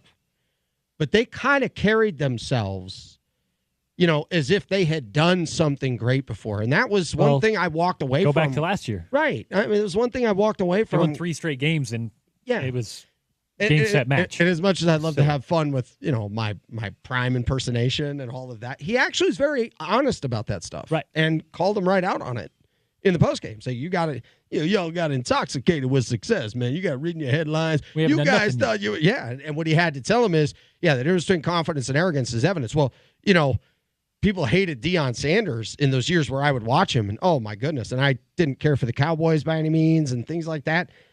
But people would hate, how cocky he was, and I'm like, well, when you're running it back 85 yards and you're the best in the game at shutting people down, you're not just talking the talk here. He's got the evidence. Right. This Colorado team didn't have the evidence, even with a record that was whatever it was, 8-2. They still didn't have the evidence. They thought they were going to run them over, and that's why they lost. I think that Colorado should be incredibly, I don't know if ashamed or embarrassed, but you really got in your own way because you got so full of yourself. Yep. Wow. And so, coming in at number 3, one step ahead of Colorado. And this team, in my estimation, was playing for the number 1 spot in these power rankings. Yes. Last week in Tempe. It is BYU. They got the loss, a tough loss, but it drops them down to number 3 in the power rankings this week. Of course, it also makes it so they don't control their own destiny in the Big 12 championship race. Iowa State and Arizona State do that, and those are the top 2 teams in my power rankings. I have it Iowa State at number 2, Arizona State at number 1. You good with that? Yeah. Here's my question about BYU. Because their best is pretty dang good. Mm-hmm. Now, we know they've had the lucky breaks like Oklahoma State, Utah. We got it. But when they're at their very best, that 38-9 against K-State, the way they played against Arizona, I mean, they've had some performances that are really, really impressive. For sure. Do you think they can get it back? Or do you think too many cards are face up? People know who they are? Well, that it would be too tough to kind of flip that on. I like the second half overall against Arizona State. What are your feelings on kind of what they can be here in this last punch? You say, can they get it back? And Yeah. what that means to me is Optimal how level. they were playing, right? Yeah. And you go back to Kansas State, and how they were playing was part in thanks to, and we talked about this a little bit with Kev, the chaos that they were creating, the speed, the tenacity that they were playing with. They were confident. They were, number one, they were undefeated, so they were playing aggressively. They were playing with their instead of their playing on their heels, they were playing on their toes. Right? There's a lot of belief. If you think about they're playing forward. They're playing confident. They know their scheme. They know they're confident with the film they watched during the week, and it doesn't necessarily seem they're at that level right now. Nor does it seem they can necessarily flip that switch overnight. But because of the way they play, that can happen in one game. You can get 2 turnovers early in the game. You can get a sack fumble early in the game, right? Tyler Batty, who had a phenomenal football game against Arizona State, creates a game-changing play early against Houston. Can you get it back? Yeah. Can you sustain it, though? Right? And can you sustain it through what hopefully is a win against Houston and a potential Big 12 championship game? Possibly, but it's also matchup dependent, Tony. If you're BYU, I think you're looking at certain matchups with a side eye. You're looking at certain matchups with a lot of confidence, and you're maybe looking at certain matchups with not a lot of confidence, because if you face off with a team, it's really quick at picking up the blitz. They're, maybe a quick pass team. They're going to get the ball out quick and not allow you to get to those havoc plays, to get to those chaos plays. And that's a team that might pose a problem matchup for BYU, where if you're looking across the aisle at an Iowa State team, I think you match up fairly well with Iowa State, right? Mm-hmm. It's going to be a lower scoring game. It's going to be more what we saw with Utah and Iowa State. But it's a matchup that I do think that BYU looks at confidently. Now, I think they feel confident against anyone that you look across with in the conference, Tony. And I think they want maybe an Arizona State matchup. But I think you look across in a Colorado team, I think does pose a challenging matchup for BYU because of the ways they can hurt you, right? If you miss a blitz pickup, or if you're BYU and you send a blitz on the wrong play and Travis Hunter just gets a glimpse of daylight, it's a game-changing play. Yeah. Whereas I don't know that Iowa State has those kind of athletes. And that for that reason, can BYU get it back? Yeah, but it depends on who they're playing, and it depends on if they can sustain it as well. Yeah. I think that Then the answer is it's too low of a chance that they're going to get that back. And again, it's also because other teams now start figuring out what you're doing. You can't just flip that kind of play style on and off either. Yeah. No, there's really something to it. It's weird when I look at them coming up this weekend. They should win. I expect them to win. What are they, 13.5-point favorite? Uh-huh. I'm like, standings and rankings aren't the same thing. Just kill them by 1 point and find a way to get to Arlington and have your best foot forward like Utah in 2022 against USC, where they got all the help they needed. Like more help than anybody could ever imagine. Yeah. Backed in to the title game, if you want to call it that. Don't care. And then went out there, got down early, and pedaled to the floor and ran through the finish line. Yeah, that's unique for me with BYU is, okay, as you head down to this final game and into the potential championship game, can you get back to being at your optimal level? I think some teams are capable of this or are merging into it, and some teams are not. Obviously, like Ohio State, Oregon, they're blatant examples on the positive side. But as I look at the Big 12 and I look at that power poll you're talking about and that grouping of teams, who really can do that this week and then going into the matchup in Arlington? The Big 12 power poll this week, if you go from top to bottom to top, rather. Oklahoma State, Utah, UCF, Arizona, Houston, Cincinnati, Kansas, West Virginia, and then the teams that are 500 or better, Texas Tech, TCU, Baylor, Kansas State, and our top four are Colorado, BYU, Iowa State, and Arizona State. The Big 12 Power Poll brought to you this week by Advanced Windows and Advanced Window Products, the #1 rated window company in Utah. They're locally owned and operated by our friend Nate Orchard and Jake Weber and co. They build, they install, they guarantee their windows for life with a lifetime warranty, and it's serviced by their local team as well. Labor, glass, and parts are all included, including energy rebates with Dominion Energy. Now Enbridge Energy, whatever. I just noticed that. They changed, by the way. It's not Dominion anymore. $2,500 off on the fall special when you purchase 10 windows or more, but you got to get in and load it up today. It's 801-850-9100, 801-850-9100 to chat with Nate Orchard and the folks at Advanced Windows, advancedwindows.com for more information. Back on the other side, it's NBA Daily Assist time. We'll switch it up a little bit. It's been all college football, all NFL up until now. Tim McMahon joins the drive on the other side.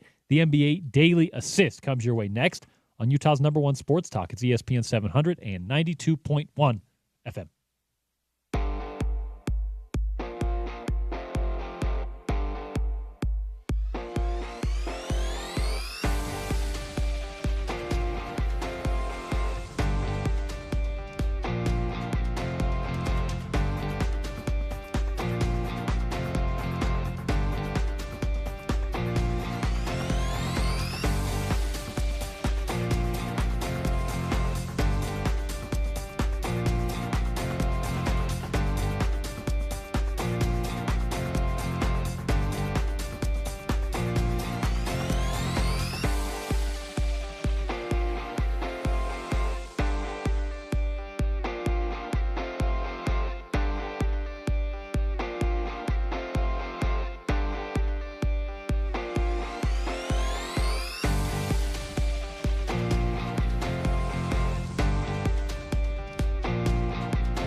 Because I'm with you on that part.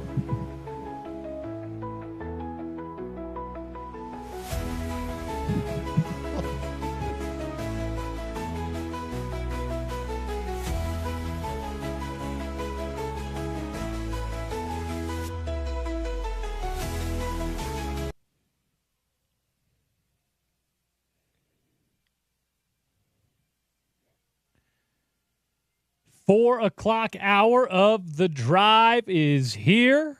Porter Larson, Tony Parks filling in for Spence Checketts on this Tuesday. We'll be with you once again tomorrow as we set you loose for the Thanksgiving holiday. Before we do that, though, and of course, some more football chatter coming up on the program as the week rolls along. Talk some NBA, switch gears, talk some hoops with one Tim McMahon of ESPN. Of course, Band McMahon joins the program now, as we appreciate him for doing so each and every week. What's up, Tim? How are we? Howdy, partners. Hey, how many days off does Spence get? Right? I mean, is he just going to take like the rest of football season? I feel like we've done like the last 2 or 3 of these, haven't we? Yeah, maybe get him back after the trade deadline. Maybe be able to unload his contract at the trade deadline. I think we're hoping for around the holiday, around Christmas, and then it's load management until then, and then as you know, Tim, it's the home stretch. We're right. playing for seeding after that and going from there. Yeah, I think you would be playing for lottery position.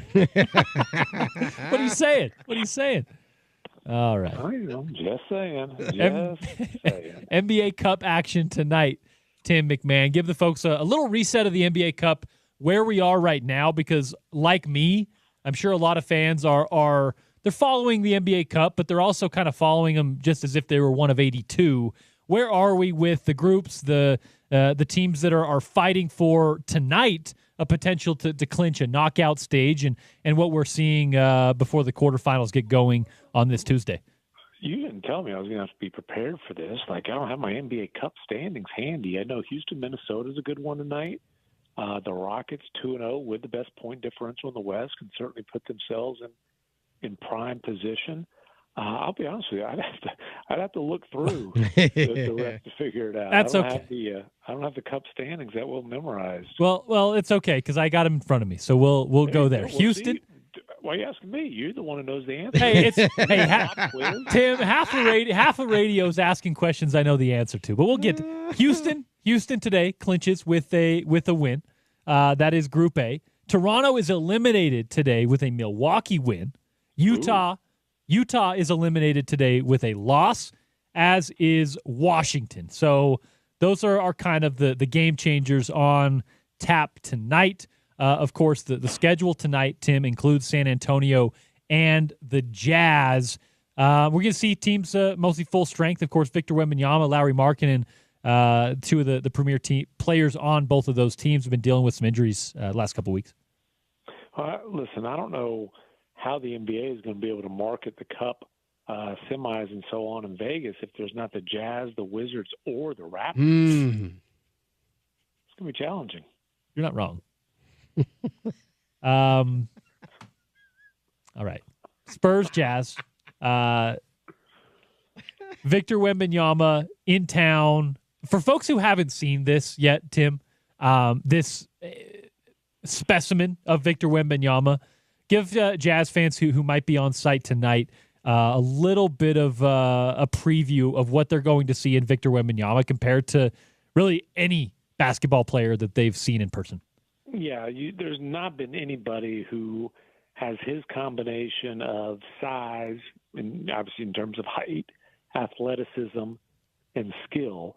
And he's still very much kind of in the process of figuring out how to harness all of that. Right.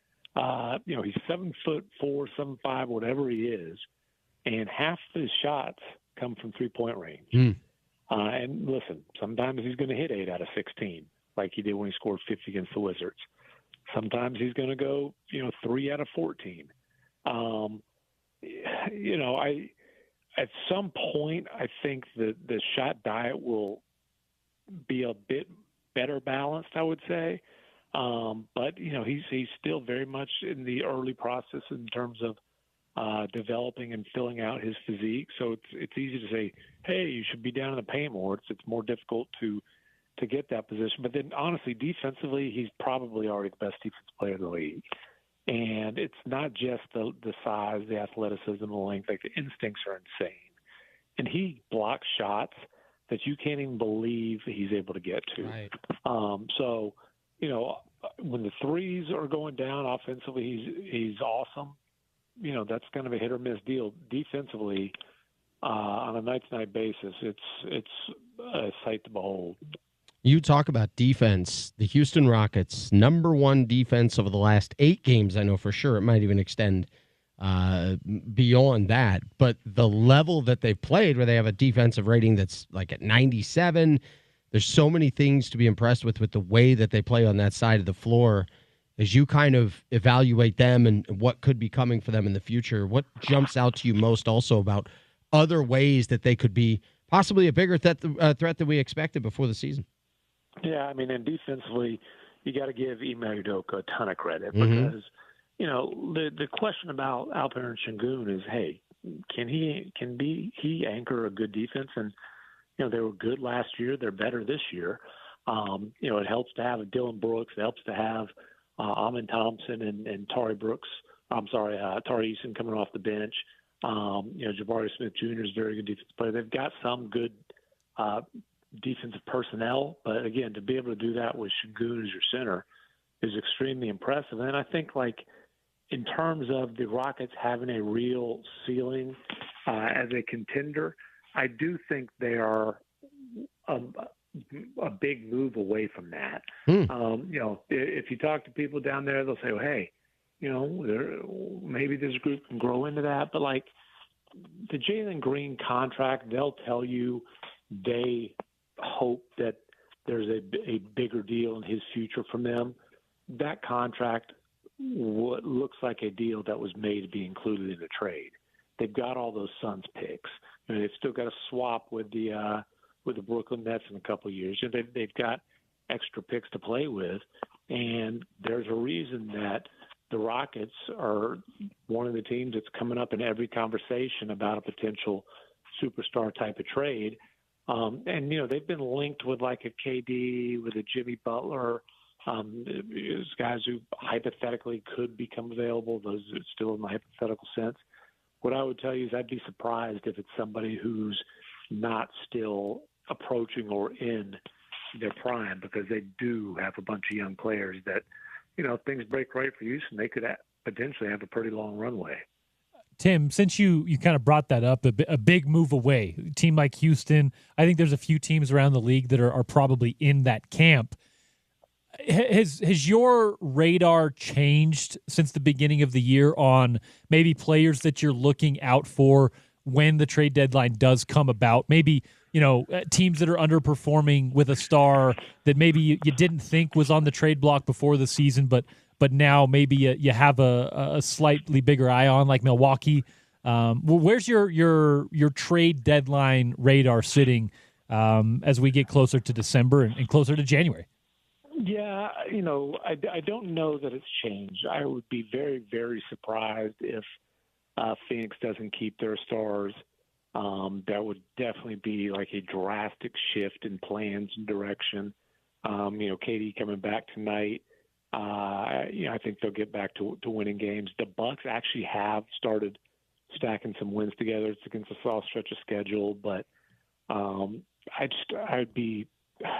I don't think Giannis is going to barge into the front office and demand a trade before the deadline, and I don't see any way that they would consider trading him unless those are the circumstances. You know, if Milwaukee's going to make a major move, I would think it would be shopping Dame. But again, if they're able to continue with the little bit of momentum they've built, then that probably doesn't happen. You know, Jimmy Butler's the name that's been coming up. And we'll see how that goes. He looked pretty good when the Heat beat the Mavs the other night. But and the other thing, like when you start talking about all these trades, it's a lot harder to pull off these kind of trades, especially mid-season, than it was under the previous CBA. So this, you know, you never say never, especially this far out from the trade deadline. But maybe there's not like a star caliber player that's moved before the deadline. That's one reason why I ask about that too. Is yeah, it is tougher to do that. it's then also a situation where if you're going to spend something to get a player in there, you have a team with a defensive identity and a defensive culture and an established set and expectation in the way that you would want to play. Would you then also have to get very specific about the player you're going to bring in, because it has to fit with that, and they're going to have to want to play that way? Are you talking about the Rockets in particular? Yeah, the Rockets in particular, because whenever a team is going to add, like, whatever it is, they're one move away. Okay, but that cultural fit has to go to where someone, is in mental alignment with the type of mindset that team plays with. One, I would say, I think the Rockets, if they're going to make a major splash in the trade market, it's more likely to be a summer situation. Okay. For one simple fact of the extension signed by Jalen Green in particular, it's complicated, very complicated to trade a guy in the final year of his rookie deal when he signed that extension, just because all the cap nerd stuff. But hey, Ime Udoka's gotten Alperen Sengun to play defense. He's gotten Jalen Green to play defense. I think always it's going to be important to have, if you have a superstar, to have that superstar be aligned with the coach's philosophy. But, I think players in the league in general, if you show them something can lead to success and can lead to winning, they will jump on board. And, the fact that we'll see what the Rockets end up record-wise, but, they're a 12-6 team right now. That is, just a couple of years out of a complete teardown and rebuild. Right. So, why wouldn't you want to, kind of get on board with the way that they've been handling their business? And that's one reason why I wanted to go down this exact area, because the Utah Jazz are a team in that kind of rebuild, wanting to start from the very beginning of this. They have a lot to work with. They have a number of options in front of them. Defensive culture has to eventually start at some point and get some good momentum going forward. So as you look at them, does it look like an even bigger, long road ahead with that still being so far behind? I understand the question. I would say a big part of their defensive culture, unfortunately, suffered a gruesome leg injury when they came to Dallas early in the season. Fair. The Jazz being able to put together a respectable defense, a lot of that was based on Taylor Hendricks developing and emerging into the kind of multi-position defensive stopper that certainly they were optimistic that he could be. I mean, he was the guy who, whether it was Ja Morant or Luka Doncic or, Giannis Antetokounmpo, we're talking, I just named three very different superstars, and he was going to get that assignment. If they had the weird Memphis, Dallas, Milwaukee road trip, those are the three guys he would have matched up with to begin those games. So that's challenging. It's going to be challenging when you've got as many young players in the rotation as they do. They've at least got an anchor in Walker Kessler. I think Will Hardy's a hell of a coach. I think that over time he'll figure it out. But part of him figuring it out is going to have to be either these young guys developing or probably a blend of the young guys developing and just personnel upgrades outside of that. Mm-hmm. Tim, the Atlanta Hawks were fined $100,000 for Trae Young sitting in a cup game. Obviously, we've seen Joel Embiid, although he has been injured, take some heat for some of the time he's missed. Obviously, this is a conversation that is not new, but where are NBA folks around the league? What are the rumblings you're hearing about how teams are handling the way the league is addressing load management, players not being able to play, maybe tricky language in the injury report to explain away why players are not playing? What's your feel on how teams are handling that and how they're discussing it with the league office? Yeah, the Trae Young thing was interesting because the Hawks actually beat the Celtics that night. But those load management rules only apply to certain players, and I forgot the exact language, but you have to have some level of all-star all-NBA type of accomplishments to even be on that list. So there's only certain players that it applies to. But, like, for example, a guy like Joel Embiid, as long as they don't, like, completely omit him from the injury report, there's pretty wide leeway there just because he does have chronic medical issues. You know, and I think what the Sixers have been guilty of is you know, either not putting him on injury reports or being very evasive with the information on the injury reports. And, you know, but I honestly, outside of just the mess in Philadelphia, and that's like, there's a lot of mess in Philadelphia, the load management, I don't feel like it's been a massive part of the NBA conversation this year. I mean, like with Kawhi Leonard, it's just assumed, like, okay, maybe he'll play at some point. The Pelicans obviously have been just gutted by injuries, but it's not by choice. Like, guys keep getting hurt. You know, Zion is not a load management thing. He's a can never stay healthy thing. So I think that the NBA has pretty significantly cleaned up the perception issue on that. Yeah, and that perception issue has been one where it used to be talked about so much. Now it's just understood, like you said. Like, it's just a normal part of what goes forward in an NBA year. Boy, Jay Crowder set to join the Sacramento Kings. All right, talk about the turnaround with the Kings headed for the Western Conference Finals. No, I'm kidding. But with that team being 8-10, and then also the Phoenix Suns, who've now dropped 5 in a row, as you look at some of these Western Conference teams that had bigger expectations that really haven't lived up to in the early part of the year. What are the things you would be concerned about with, say, Phoenix and Sacramento? What are the things that would give you enough patience to understand that they can turn it around? Well, I mean, with Phoenix, it's real simple. KD's coming back, right? You know, and like they were a first place team when he went out, and then Beal was out along with him. Beal's also coming back, but let's be honest, like Beal's not a superstar. Beal's not an all-star anymore. When KD is healthy, the Suns are pretty good. When he's not, they're not very good. And so that, hey, if they can keep KD healthy, they'll be in the mix. And honestly, like, maybe the Kings had higher expectations. Did you think the Kings were a playoff team coming into the year? You know, the quality of play, I'll say, in the way that I watched them, like that, I thought it was kind of in some ways, lifeless performance against the Clippers, right? Like, there's some things that just look a lot worse than I thought they would. By no means did I think they were, you know, hosting the West Finals, but I did think that they would be better in just overall watching them. They don't look as good as I thought they would.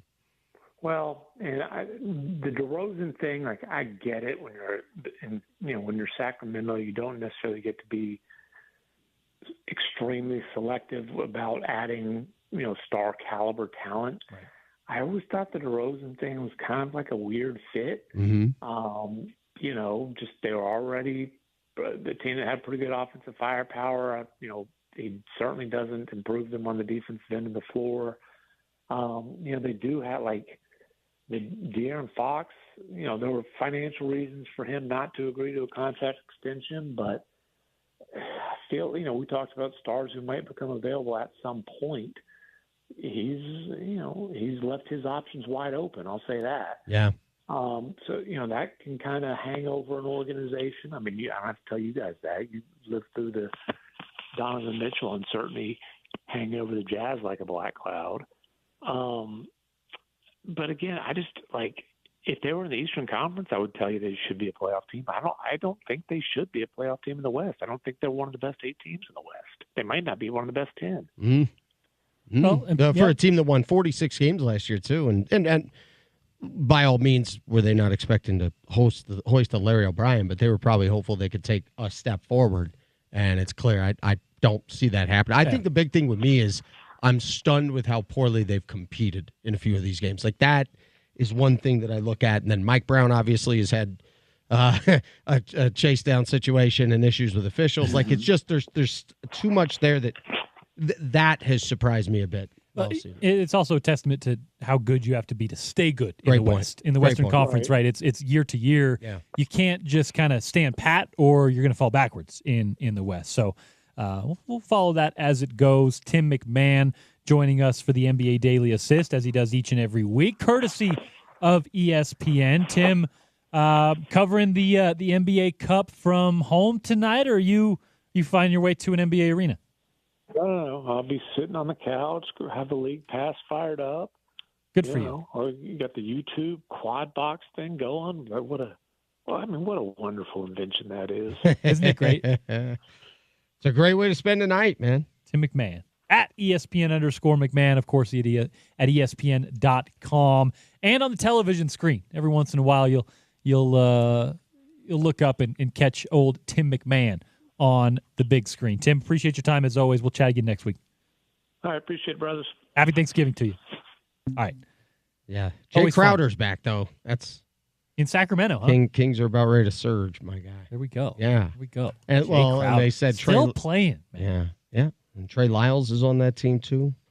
Hoping he can get back, by the way. He's going to be out a few weeks, but we'll see. There was a topic in there that Tony and I wanted to expand upon a little bit. That's the load management stuff. We'll do that on the other side. But first, checking with Ryan of the Dish Professionals. Of course, if you want to watch that NBA Cup action, maybe you want to get the NFL Sunday ticket for the remainder of the season, or, of course, you want to make sure you're all set for the college football playoff upcoming. Well, Ryan and the folks at the Dish Pros have you covered on that and plenty more. Ryan, let the folks know. This is a great time. Got some Black Friday offers, and guys, here's the thing: call us up. We've got the standard offer right now that we've been running with the 2-year promotion, 2-year price guarantee. Those are really big credits. We'll throw in some movie channels, and then on top of that, we've got a $200 gift card available that we can set you up with. I've got a $150 gift card I can set you up with on the internet side, or you can do, and I also have the Netflix free for 2 years. That is a fantastic offer. We'll stack all those together, plus throw dinner at JCW's on top of all that. Listen, if you are having problems with your internet, your TV, it's glitching, it's not working, you're not getting what you need, you don't have access to streaming plus your regular standard TV, guys, call us up. Let us upgrade you. Biggest DVR up there. Only system ever made that auto hops commercials, and it works so good. Only company out there that puts a remote locator on every single remote that you get. Plus, you'll get access to all the streaming apps within the system. And the cool thing is guys, it works on all your TVs. So no more putting in passwords or anything. You just set up. You're good to go. You can watch what you want to watch from the traditional TV to the DVR that auto records your games and the locals.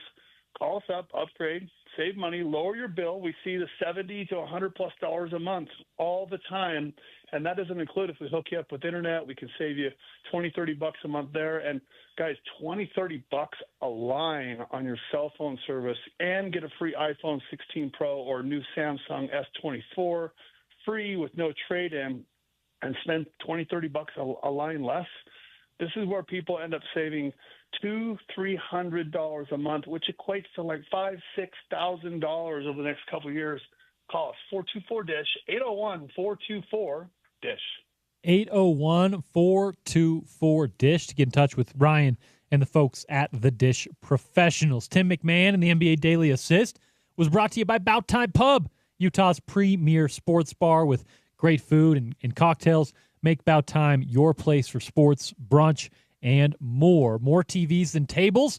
Head over to BoutTimePub.com. No matter which game you want on, they have it for you. Locations in Ogden, Layton, West Valley, West Jordan, Sandy, Tooele, Harriman, Bluffdale, Lehigh, Vineyard, and more.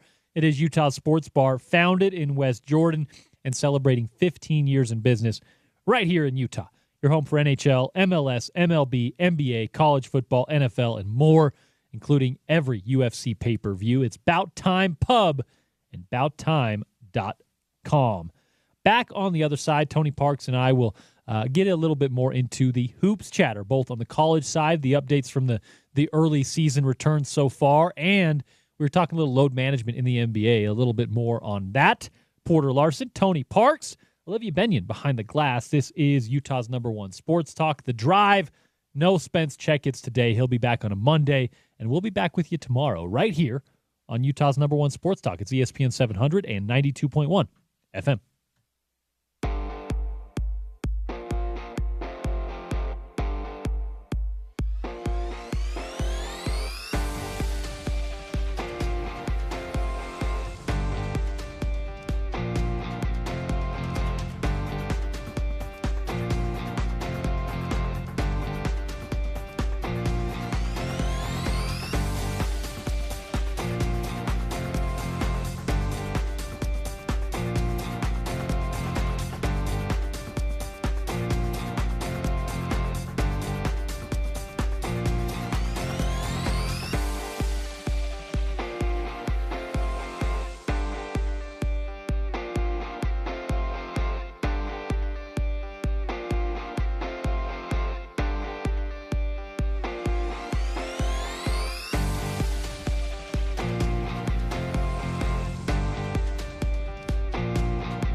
Welcome back in.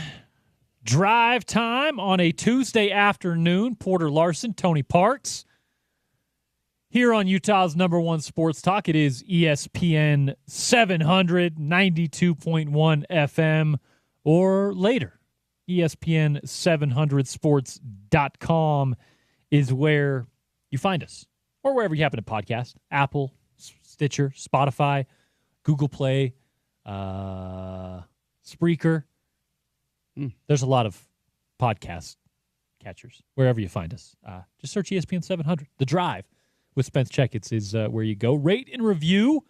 It does help out the show and pushes our algorithm. However that works, I don't know, but it helps us. So do it. Do what it takes. We were having a conversation with Tim McMahon on the other side, and I do think, Tony, and you alluded to this a little bit, it's been less of a conversation this year, the load management stuff in the NBA, which I think is a good thing. But is it less of a conversation because the NBA has addressed some of it and has pushed back against some of it? Or is it less of a conversation because people are just cool with it now? Yeah, I think people have just finally understood it is what it is. And I don't think it's great for the fan. I don't think it's great for the game in a lot of ways. But I understand it's a part of what has to happen. I was talking with Jeff Hornacek years ago, and we talked about, because the Spurs were sitting players out, and I always thought back to the Jazz 1999 season. I know when people are like, well, the Jazz had a championship window there from 94 to 98. Oh, no. The 99 season was absolutely as good a chance as they'll ever have. It just looked different than somebody hitting a shot to beat them. They were far and away the best team in the NBA, shortened season, 50 games. But in the last 10 games, they were 5-5. They barely got by Sacramento in the first round. They got beat by a Portland team that they beat soundly in the regular season in the second round. And Jeff Hornacek had told me when we talked that, yes, maybe in a season like that, had some rest been calculated at different times, the result could have been different. That team clearly hit the wall. Now, they were an aged team, stuff like that. And so that was happening that night because the Spurs were sitting some players, and that was a big controversy. And I remember being on the air, and there was mixtures about the conversation. Like, they should have to play him. They owe it to the fans. These people they spend this money. And I've always felt like both sides have their points, but there needs to be something done to actually make it right for everybody involved. You can't make somebody work in a job that's physically taxing, even if it's playing a game, it's physically taxing, if they feel like it's going to be best for them physically and their overall career to rest, because rest is going to be a part of this. Mm-hmm. And people are paying good money with the expectation to see them perform. So I've always said the same thing here, Porter, every time. And I say the same thing about field storming in college football. When I hear people say, well, they got to do something to stop this. Well, they're going to fine the team. Well, if you're going to make someone else pay for it, I'm still going to storm the field. But if you said, if you storm the field, the team forfeits the win.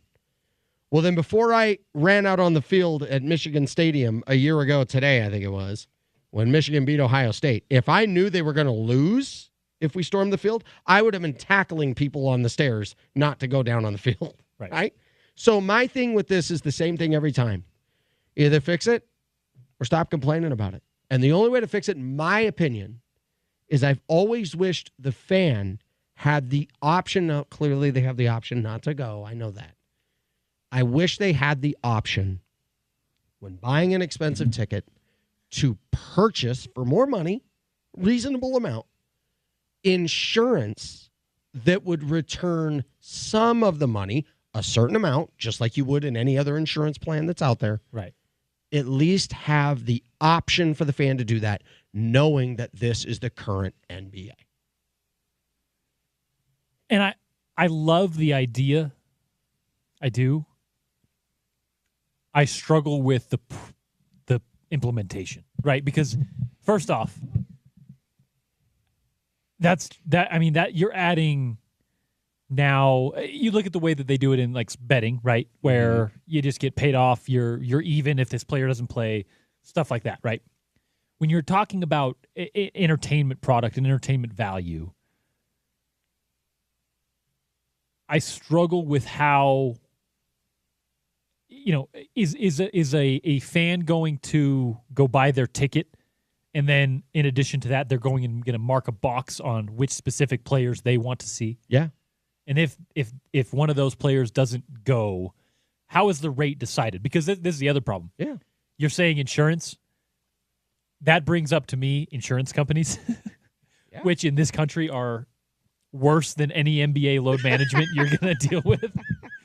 So are you going to now be filing a claim? No, there's no filing a claim. Against the team? No, you've already purchased it. Like 40, I'm just giving random example, and somebody could laugh at my rates. I wouldn't set this. I wouldn't be good at this. We're just throwing it out there. $400 for a really good ticket. LeBron's in town. That's why you're buying it. Uh-huh. And then LeBron doesn't play. But LeBron's rate was $50. Mm-hmm. And that if I spend that $50, I don't get that $50 back, by the way. But if I spend that $50, now the ticket goes from $400 to $150 or $175, whatever that number is. But the ticket goes down to that, and I then get that money back because I purchased the insurance. If I don't purchase the insurance, okay, then I'm out of luck there. And I don't have anybody to complain about because I didn't purchase the insurance. If I spend the extra $50 and he does play, then I have spent $450 for that ticket, but I feel okay with it, knowing that that's what happened. You don't get all your money back, right? But you have at least a abbreviated version of it. If I spend who would you spend a good dollar amount to see in concert ever?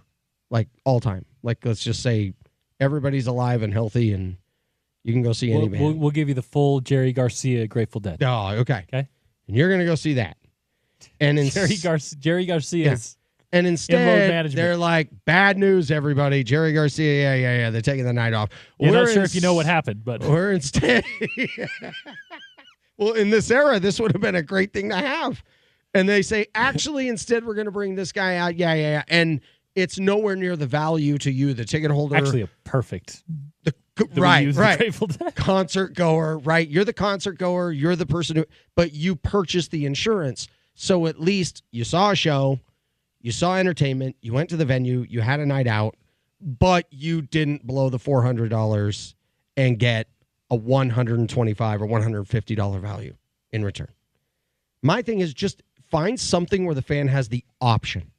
Where I'm with you is they have to play. They owe it to these people. This whole thing of finding the teams and that's not going to solve this. They're fine with it. It's all part of their plan. Right. They'll pay the $100K. They're going to play that game the whole time. Just like when people talk field storming. How do we stop this rap? Somebody's going to get hurt. It's like, no, you're right. Somebody is. Some player's going to be emotional after a loss, and with a helmet in their hands, they are going to smash somebody in the face with. I hope this doesn't happen.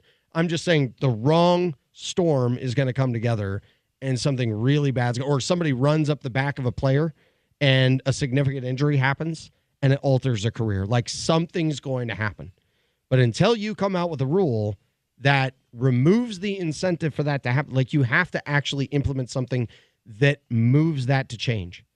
So LeBron doesn't play, that's fine. The fans get their money back. You as an NBA organization or however you set your ticket prices, the insurance that works with them, they have that option.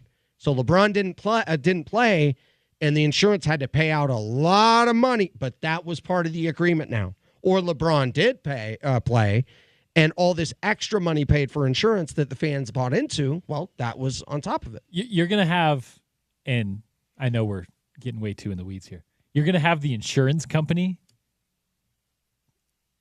backdoor paying LeBron to play basketball now. Hey, LeBron, we really need you to get out there. The game is sold out. They all bought your ticket specifically. So we need you to play tonight. You're going to do the jump ball, and then, you're going to limp off the floor.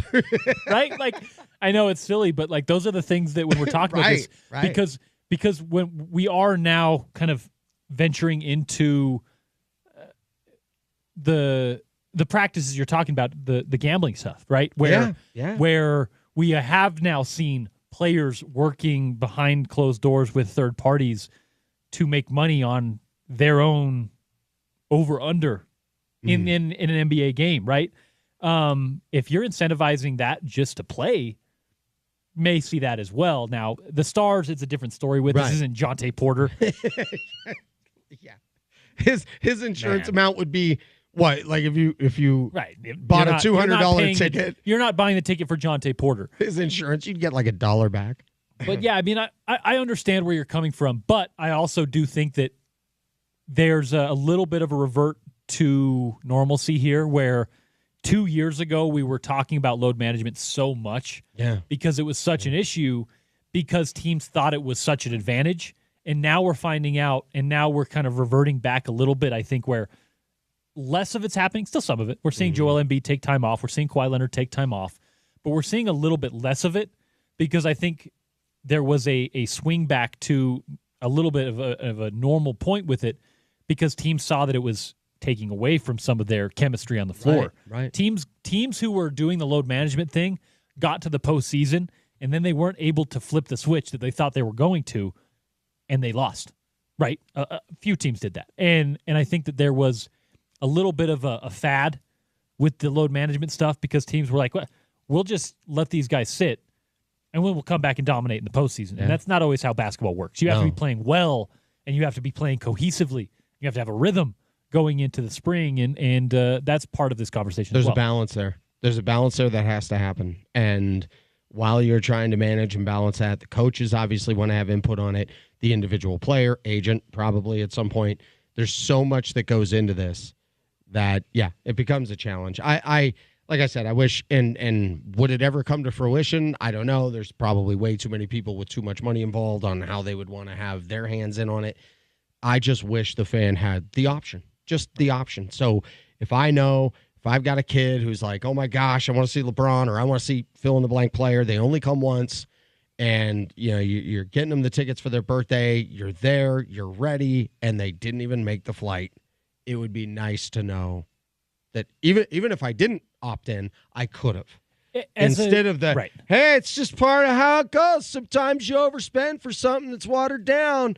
Hey, cheer loud. Like, no, because I bought something much bigger than that. And as a kid who at one time, all I wanted to see was Allen Iverson play. I bought the tickets. I was right behind the bench, and he didn't come to the game. Really? Right? And he was one of the rare situations where that happened, yeah. But at that time, there wasn't this, like, pressure to play, this, like, entitlement to see. I mean, there was in some way. I was bummed, but I also was a basketball player who understood that he just injured his ankle. Well, there wasn't some conspiracy that, I'm a victim of being, like, you weren't swindled. I wasn't tricked. I wasn't swindled. Yeah. And there is some feel where people are thinking that. And I'm like, I understand that LeBron's on the ticket, his picture's on the ticket, but you bought the ticket knowing that there's a chance that this is sports and he might get hurt or might get suspended or traded or a variety of or arrested or like literally you could be of one of anything. And you are buying a ticket for the Jazz versus the Cavs and nothing more, right? I understand and empathize with fans who have been in the same situation, but I have also been a little bit uncomfortable with, and part of this is sports gambling. I really do think that the normalization of it, which and the mainstreaming of sports gambling has brought it to a point where there is a large share of people who treat athletes really poorly and treat them like people in sports really poorly. Yeah. Just because they have a parlay on the game. Yeah. And I think that has seeped into fans in the building who are entitled to seeing people on the court entertain them and perform for them. Oh, yeah. And I think that is something that if you're a paying fan and you want to see your favorite player and you buy a ticket and you're disappointed, that's cool. If you're jumping the shark and you're on the other side where you are basically looking at this human as a chess piece in this big game, which you are buying a ticket to watch, and you're not like realizing that it's also a person out there. That's the part that I would like to get away from. Mm-hmm. And it's hard to find that middle ground with a situation like this. But it is. I do see where you're coming from because at least an option. I've been there. Yeah. Is there at least an option? Where I see complications here is owners control everything in the NBA. Mm-hmm. and they want to know the dollar mark that they're going to make that night, right? And when you're attaching conditions to that night going into the game, if the billionaires that are up in their suite don't know that mark, they're going to have issues with that. Oh, yeah, sure. The fans are going to be great with it, but the billionaires who are making the decision are going to be like, wait, we're doing what on game night? If LeBron doesn't play in my arena in Salt Lake, we're going to give our fans back $3 million? What? It would have to be a situation clearly where the use of this would make them more money in the big picture. Right. Like, so let's say one night you lost 3, but another night, the owners of the teams made, 13.5. Right. Because there was so much insurance purchased on all these other games. And so it would be, okay, you lost 3. It would be like a casino situation. House always wins. The house always wins. Well, no, they actually win more than they lose, but they win a lot more than they lose, but they always make sure everybody wins enough to feel good about the relationship that exists. And keep coming back. But that's what I'm talking about. So by no means am I like, heck with it. The owners lose, they lose. No. You would devise the situation. Like insurance companies sometimes have to pay out. They don't want to. They have to. And then, boy, do they not want to. Of course not. But they make more than they lose, clearly, then they have to pay out. Like that's part of the relationship. So this would be great to have something like that. My other thing then would be like back to the NIL thing real fast. I had a company ask me what my thoughts were about NIL and I was like, I would have all types of conditions involved. 100%. Like, if the player switches positions, if they switch sides of the ball.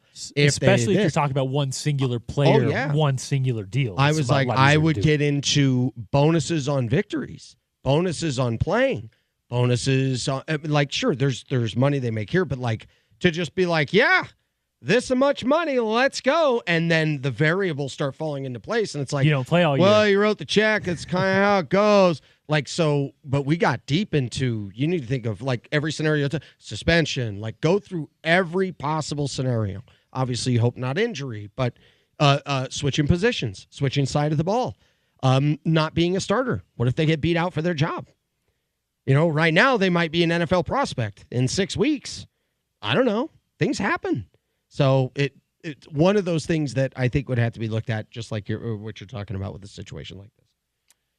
That is Tony Parks. I am Porter Larson. This is Utah's #1 sports talk. It's ESPN 700 and 92.1 FM. We'll be back on the other side for the drive at 5. Craig Smith Coach's Show follows that, which will lead right into Utah men's basketball taking on Mississippi Valley State University. If you want to watch some hoops on your television screen this evening, maybe you want to get the NFL Sunday ticket figured out. And in fact, maybe check out their free preview this weekend, or you want to tie in your Netflix with all of your streaming options. Our folks at the Dish Professionals can help you with all of that and more. Ryan, let the folks know what you're working with this holiday season. This is a good time to call. We got a little Black Friday deal. Call up and take advantage of the new customers' offers. They're huge. Tons of money in credits for the next 2 years. We'll guarantee the price doesn't change. We're going to set you up with the biggest DVR out there.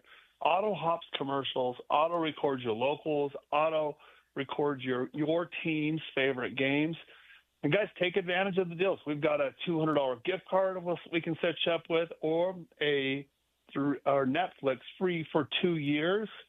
And also we've got a $150 gift card and get you set up right now with internet. And guys, we're talking like $60 a month, fantastic internet, price doesn't change.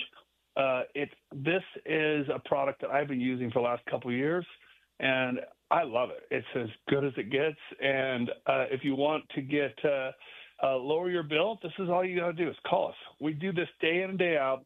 If you've got an overpriced TV bill, call us and let us lower it, and we'll get you the best system out there, which includes the best of both worlds. You can get the traditional style TV with the DVR, all the great features, plus have access to the streaming apps. Call us, 424-DISH. It's 801-424-DISH. 801-424-DISH to get your television watching experience dialed in. That's Ryan and the folks at the Dish Professionals. Back with more on the other side. It's the drive at 5. Porter Larson, Tony Parks filling in for Spence on this Tuesday afternoon. Craig Smith Coaches Show and some Utah Running Utes basketball still to come on the show or on the program later on. It's ESPN 700 and 92.1 FM.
5 o'clock, final hour of The Drive on a Tuesday afternoon. Porter Larson, Tony Parks filling in for Spence.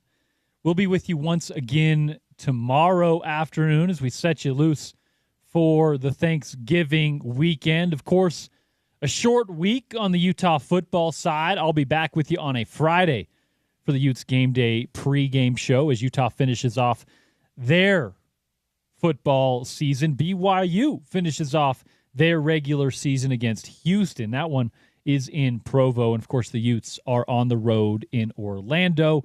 NBA Cup action tonight as the Jazz and a bunch of other teams are in action. Of course, we're recapping the NFL week that was. Tony, what, though, has your attention on this Tuesday evening? I've got the Maui Invitational on TV. We've got college hoops getting going. Dude, I really love a lot going on, really. I like it now. I know college football is in its last week, but now, like during the holiday, and I watch a ton of football, there's no doubt. But I love that we have college basketball on during the day, during the night, during the late night. It's kind of cool. Like I love college basketball. I love that it's 2 hours. I love how imperfect it is a lot of times, right? So I just enjoy it. Called the Weber State game last night. There we go. Had the Utah game on Sunday. Had the, just really great to be around the game. You call games for ESPN Plus. You kind of bridge the gap a little bit more. For me, I got really no basketball responsibilities as far as like work-wise. On site, right? I cover the teams I host, so I'm watching Jazz games. Sometimes it's on DVR, right? I'm not necessarily getting it live because I'm not working the game. I'm not doing the radio broadcast or getting sound. I can watch it the next day on DVR. I can catch up a little bit afterwards. And, in fact, I just texted Danny Franks today to get my credential for Utah basketball, even though the season started a month ago, because for me, it is so football, college football specifically, so football-centric, literally until Friday. When the Utes finish their season, right. I don't have my credential for basketball yet. So it's just kind of funny how the seasons shift so drastically for some people. For you, it's kind of more of a bridge because you're dipping your toes in all different waters. Just like I had the high school football championships last Thursday. Amazing, awesome finale there with Spanish Fork Crimson Cliffs. Went to triple overtime, 21-point comeback with under 5 minutes to go. I mean, it was just drama-filled. Corner Canyon Lone Peak was an amazing game. Roy Bountiful was a great game. Let's give a shout-out to all of the state champs. First off, 1A, Beaver with the repeat. Yes. Good squad down there. 2A, San Juan with the four-peat. Mm-hmm. My buddy Jalen is the head coach down there. I played against him at San Juan. He beat me for a state title as a player and is now winning a bunch of them down there in San Juan. Morgan gets the 3A championship. 4A goes to Crimson Cliffs in a game that we just talked about. Spanish Fork has not won a state championship in 105 years.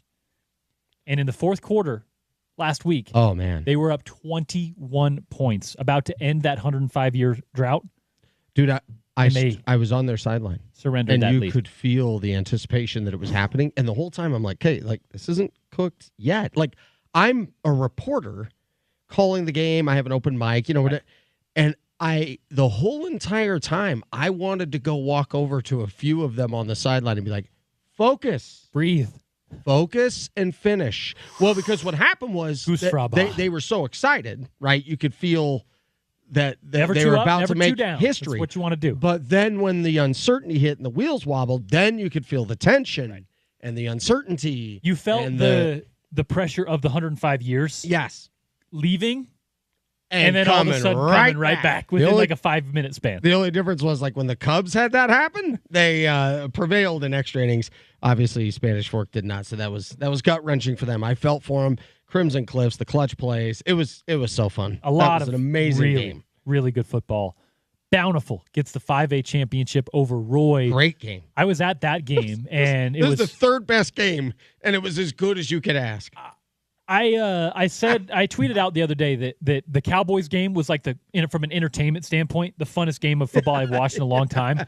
Roy Bountiful might have been a close second. Oh my goodness. They had an onside kick return for a touchdown. But it was a surprise onside. So this was a touchdown to take the lead, surprised onside kick, and all of a sudden it's tied because this dude, not fooled by it, jumps right in the lane, grabs it. See you later. And then, of course, Corner Canyon gets the 6A championship. Game. Rich High School gets the 8-man. Listen, it's hard to field a team of 53 when you got 53 players and 53 people in your town and in your school. But Rich gets the 8-man football championship. They can't get 11 on the field, but they're still playing football out there. I love it. The other thing, Utah women's basketball looks great. Continues to play really, really well. Very deep, very well connected. Gavin Peterson, congrats on the new head coaching job. But he's been there 10 years. It's just, him trying to get things settled in. They're a staff member short now, because of all of that. And I think he's done a masterful job at trying to navigate everything that comes with it. Great with the leadership of that team, too. So tip of the hat to them for that.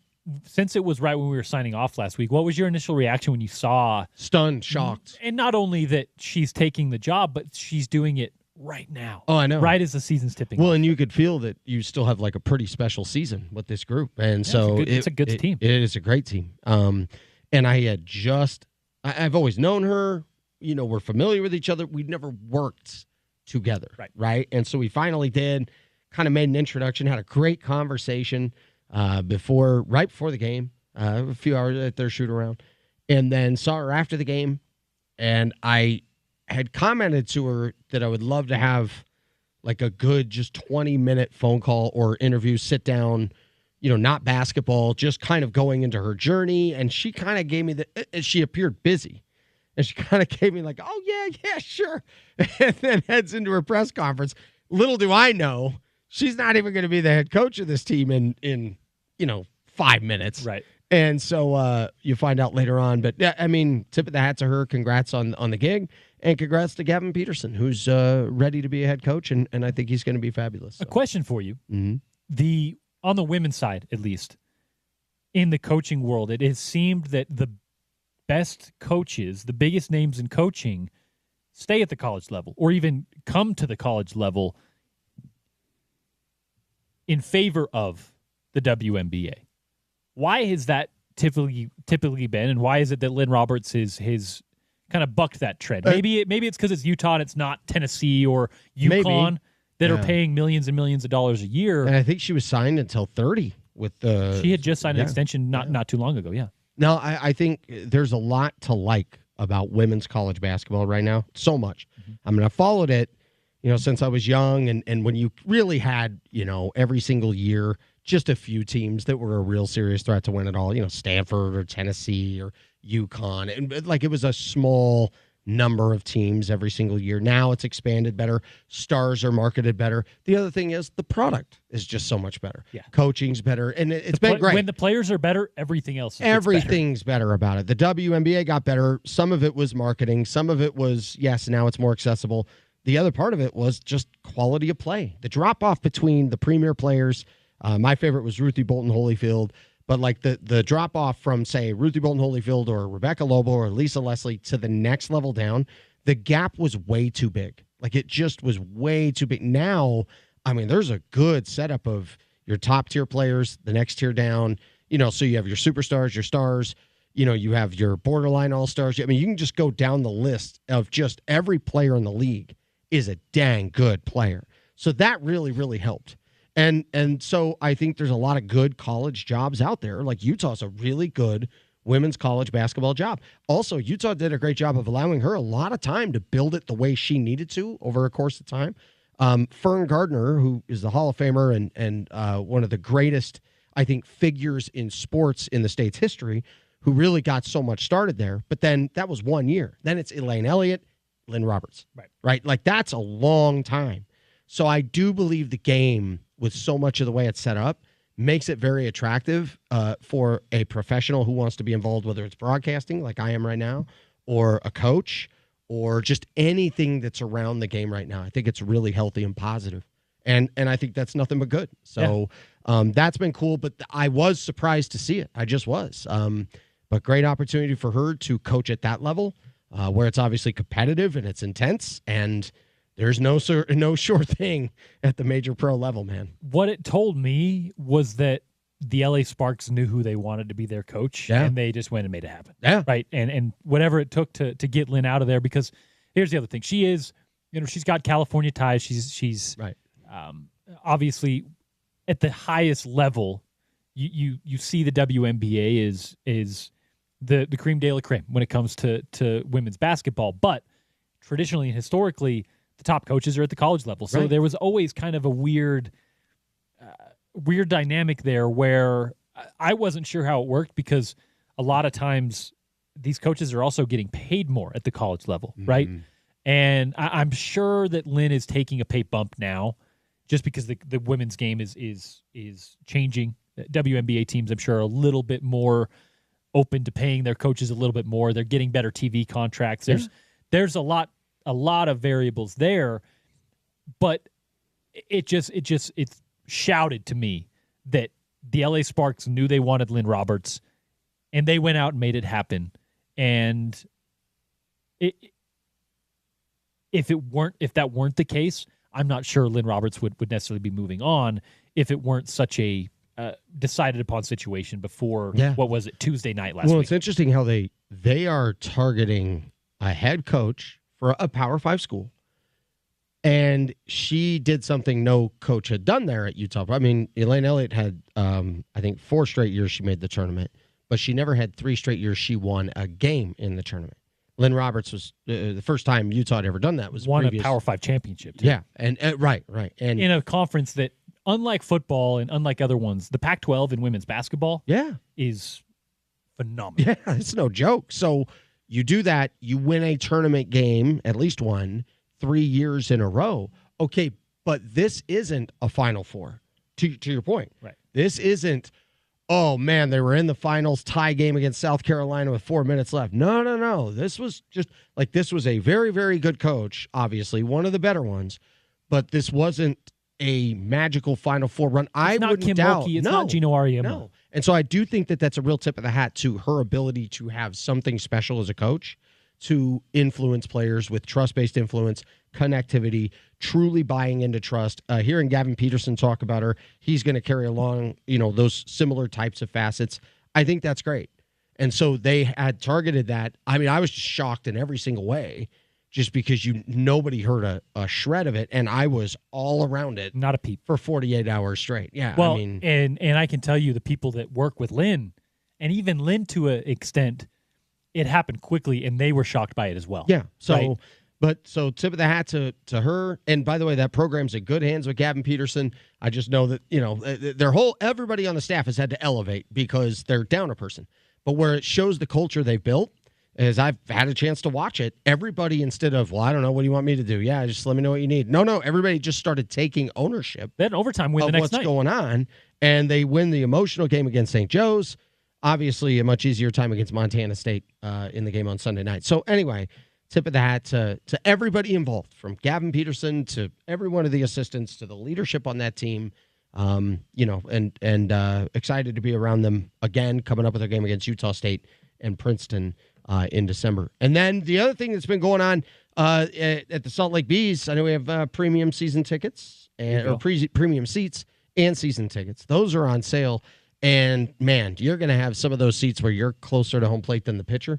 That's pretty awesome. Give us an idea, since we haven't been at the ballpark yet. Yeah, it's coming along, man. Give us an idea of what is,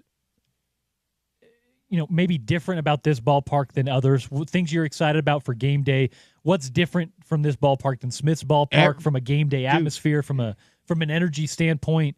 Give us a preview of what it might look like when baseball gets going. It's going to feel more intimate, even more intimate. And obviously it seats less, but all of the seats. What's the number? Feel much closer. It's like 85. Okay. That's where it's at right now. And so all of the seats, though, like as I'm walking around, and they're like, and I'm kind of getting a visual on where this is and where that. Man, you're much closer. Is it because they're built up more? Built up, and then what's happening is like even down the lines, it's circling and facing you back towards the field rather than down the line. It's just configuratively done in a way, and you can see it all together going. And now the dimensions of the outfield wall are the same as Smith's Ballpark, except instead of that little 315 corner, it just goes out to 345. But everything else, 420 to center, Triples Alley right center. So, but the way the seats are going to be set up, no matter where you are seated with the right field berm, by the way, you're going to feel very close to the field. Not a lot of foul ground, by the way. I've noticed that this is just venues that I've been to that have been built recently versus the venues that I grew up going to, right? Going to college football arenas around the country. This is something that we're going back to the Hokie stuff. I felt a different feeling when I was in Virginia Tech, my first game in Blacksburg. Yeah. Because of how that stadium is built, it's steep, right? Mm-hmm.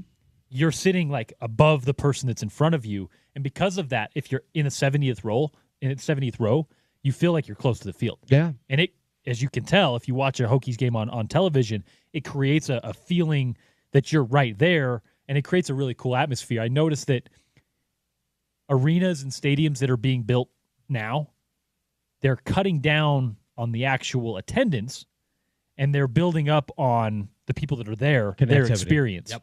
And I don't know if you saw Northwestern, their new stadium. Not Wrigley Field, yeah. but there's less the new people. field, They're cutting down on the actual attendance, and the stadium is like a wall. Mm-hmm. The people that are 80 rows up are going to be looking down on the field, and it just I don't know if it's because construction is at a point where you can build that way safely. Right. I don't know if it's the what has made it so that the engineers and designers are doing it, but it makes for such a better experience. It is, man. Watching sports. No, I love it. Every time I'm there and I can see where the seats are, like as I'm on the field level, like I was on the warning track and stuff, and I'm looking around going, oh, yeah, this is much closer. The foul ground is narrow. The premium seats that are around home plate, and I know that not everybody listening is in the budget for that, let's say, but that is so close. And then I'm looking at where your just basic seats would be down the left field line, and I'm going, okay, but you're still very close to the field. So you would see how it would go down with the bullpens. The bullpens will now be under the left field wall or behind the left field wall. But what would happen there is now it will jut closer to the foul line, and then the seats would face back towards home plate. Like that's kind of with a rising sidewall deep down the line, right and left field. So it's really set up well to be a great experience no matter where you're sitting. I think that's going to be great. So that's been fun. And then at the ballpark at America Square, up to 25% off on the Bees team store, Black Friday only, and with the rebrand, a lot of fresh new gear, man. So go to slbees.com. Take a look at all the new logos. Take a look at all. We still have Bumble, the logo, right? That's still part of it. Go check this out if you haven't yet. Awesome. There's a lot of like secondary logo. There's a lot of the new stuff, and probably going to look pretty good on some black sweatshirts and whatever's up and available on Black Friday. It's going to be awesome, dude. At the slbees.com team store. Yeah, so make sure to go there, slbees.com. And then on top of that, check it out on all forms of social media. You want to take a look at just different looks and views and things like that. So at Salt Lake Bees, whether it be Instagram, Twitter, all forms of social media, follow us at Salt Lake Bees, and you want to take a look at all of that that's available too. And big tip of the hat to everybody who was a part of it, from Kim Brown to Ashley Havili and Craig Williams and Katie Brotherson, Braden Erickson. People put a lot of time into this. A unique, different-looking SL logo, right? But so much of it is still right intact. Great tribute to the state of Utah, with the beehive look and logo that goes with it as well. I like that. The honeycomb frame. There's a lot to like about all the different views and looks, as well as the classic view that's still there with Bumble and that actual part, like the hat that I'm wearing right now. That logo is still a part of what's going on with the rebrand. So it's really cool, man. I love sporting the black and yellow. Part of that is, it pops. I've always loved that look feel. Regardless of who you're cheering for, it's a good look. I've always loved our gear. I've always thought it looks great. I always feel like the Salt Lake Bees fits. It's a Beehive State, obviously, but it just looks good. It goes back to the classic days, which I know Larry Miller was a big fan of in his youth. And then it's cool because it brings that back. And then it also is the new name since 2006. Now they go to Daybreak, a new rebrand with a fresh look and different logos.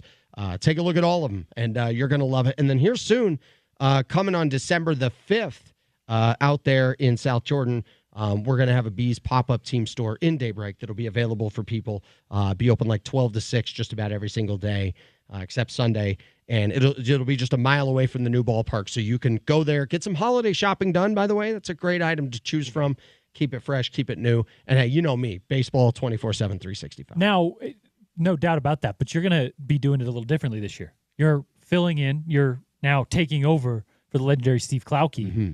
You're not going to be down on the field with the mascots and doing the in-game energy type thing. How's it going to be different for you? Well, I mean, I did doing the play-by-play last year. It really jumped out at me because I got to see so many of the promos from up there, and I'm like, oh my gosh, that's what it looks like from here, huh? And I missed a lot of them just because they're heartfelt for me. To me, it's special because I got to be a part of it, and I was full-time with the company the year. So it's strange. I was full-time with LHM Sports and Entertainment for so many years, and then part-time after COVID, and then moved back to full-time in 23. And so building fan experience with a short amount of time, trying to put that together as best as possible. Two people in Brecken Johnson and Katie Brotherson come along, and they flourish, and they take ownership of opportunities, and they really help build, I think, a great culture for that to happen. So it's kind of interesting being up there calling the games because when I'm at a commercial break, I love to watch them. Right. I love to watch them because they were great teammates of mine. They were understudies, but I just watched them blossom and flourish. And then Sammy Miller does a magnificent job down there on the field. I'm very blessed, man. I'm very lucky to now have the page turned, but also have the book open for so many right in front of me. Going to be different, but still going to be a lot of fun at the ballpark in Daybreak, not in Salt Lake City. Tony Parks will be on the call for the Bees, and we'll give you guys more updates and more info as the season approaches. This final segment of The Drive brought to you by LHM Ford. Larry H. Miller Draper, the Ford King, Utah's #1 volume Ford dealer, and they will beat any trade-in price in town by $750 or more anytime, any day. Find them online at lhmforddraper.com. That'll do it for Tony and I today. But on the other side, you're going to hear from Craig Smith and the Coaches Show, the Utah men's basketball Coaches Show, preparing for a matchup with Mississippi Valley State University. And the last time they played MVSU, I don't know if you guys remember, Tony, 143-49 was the final score. Yeah. It was Utah's all-time record. Pulled away at the very end. Offensive output, and they won by 94 points, which at the time was an all-time record for the NCAA at the Division I level. I don't know if Utah's going to score 143 points tonight, but they are, of course, the favorites as they take on the Delta Devils in the John M. Huntsman Center. That comes your way about 7:30, 6:30 the pregame with Bill Riley and Sean Mooney. But before then, it's the Craig Smith Coaches Show. That comes your way every Tuesday, or every Monday, rather, but you're hearing it on a Tuesday this week because of the short week on the football side. Kyle Whittingham and the Utes, they go to battle with UCF on a Friday.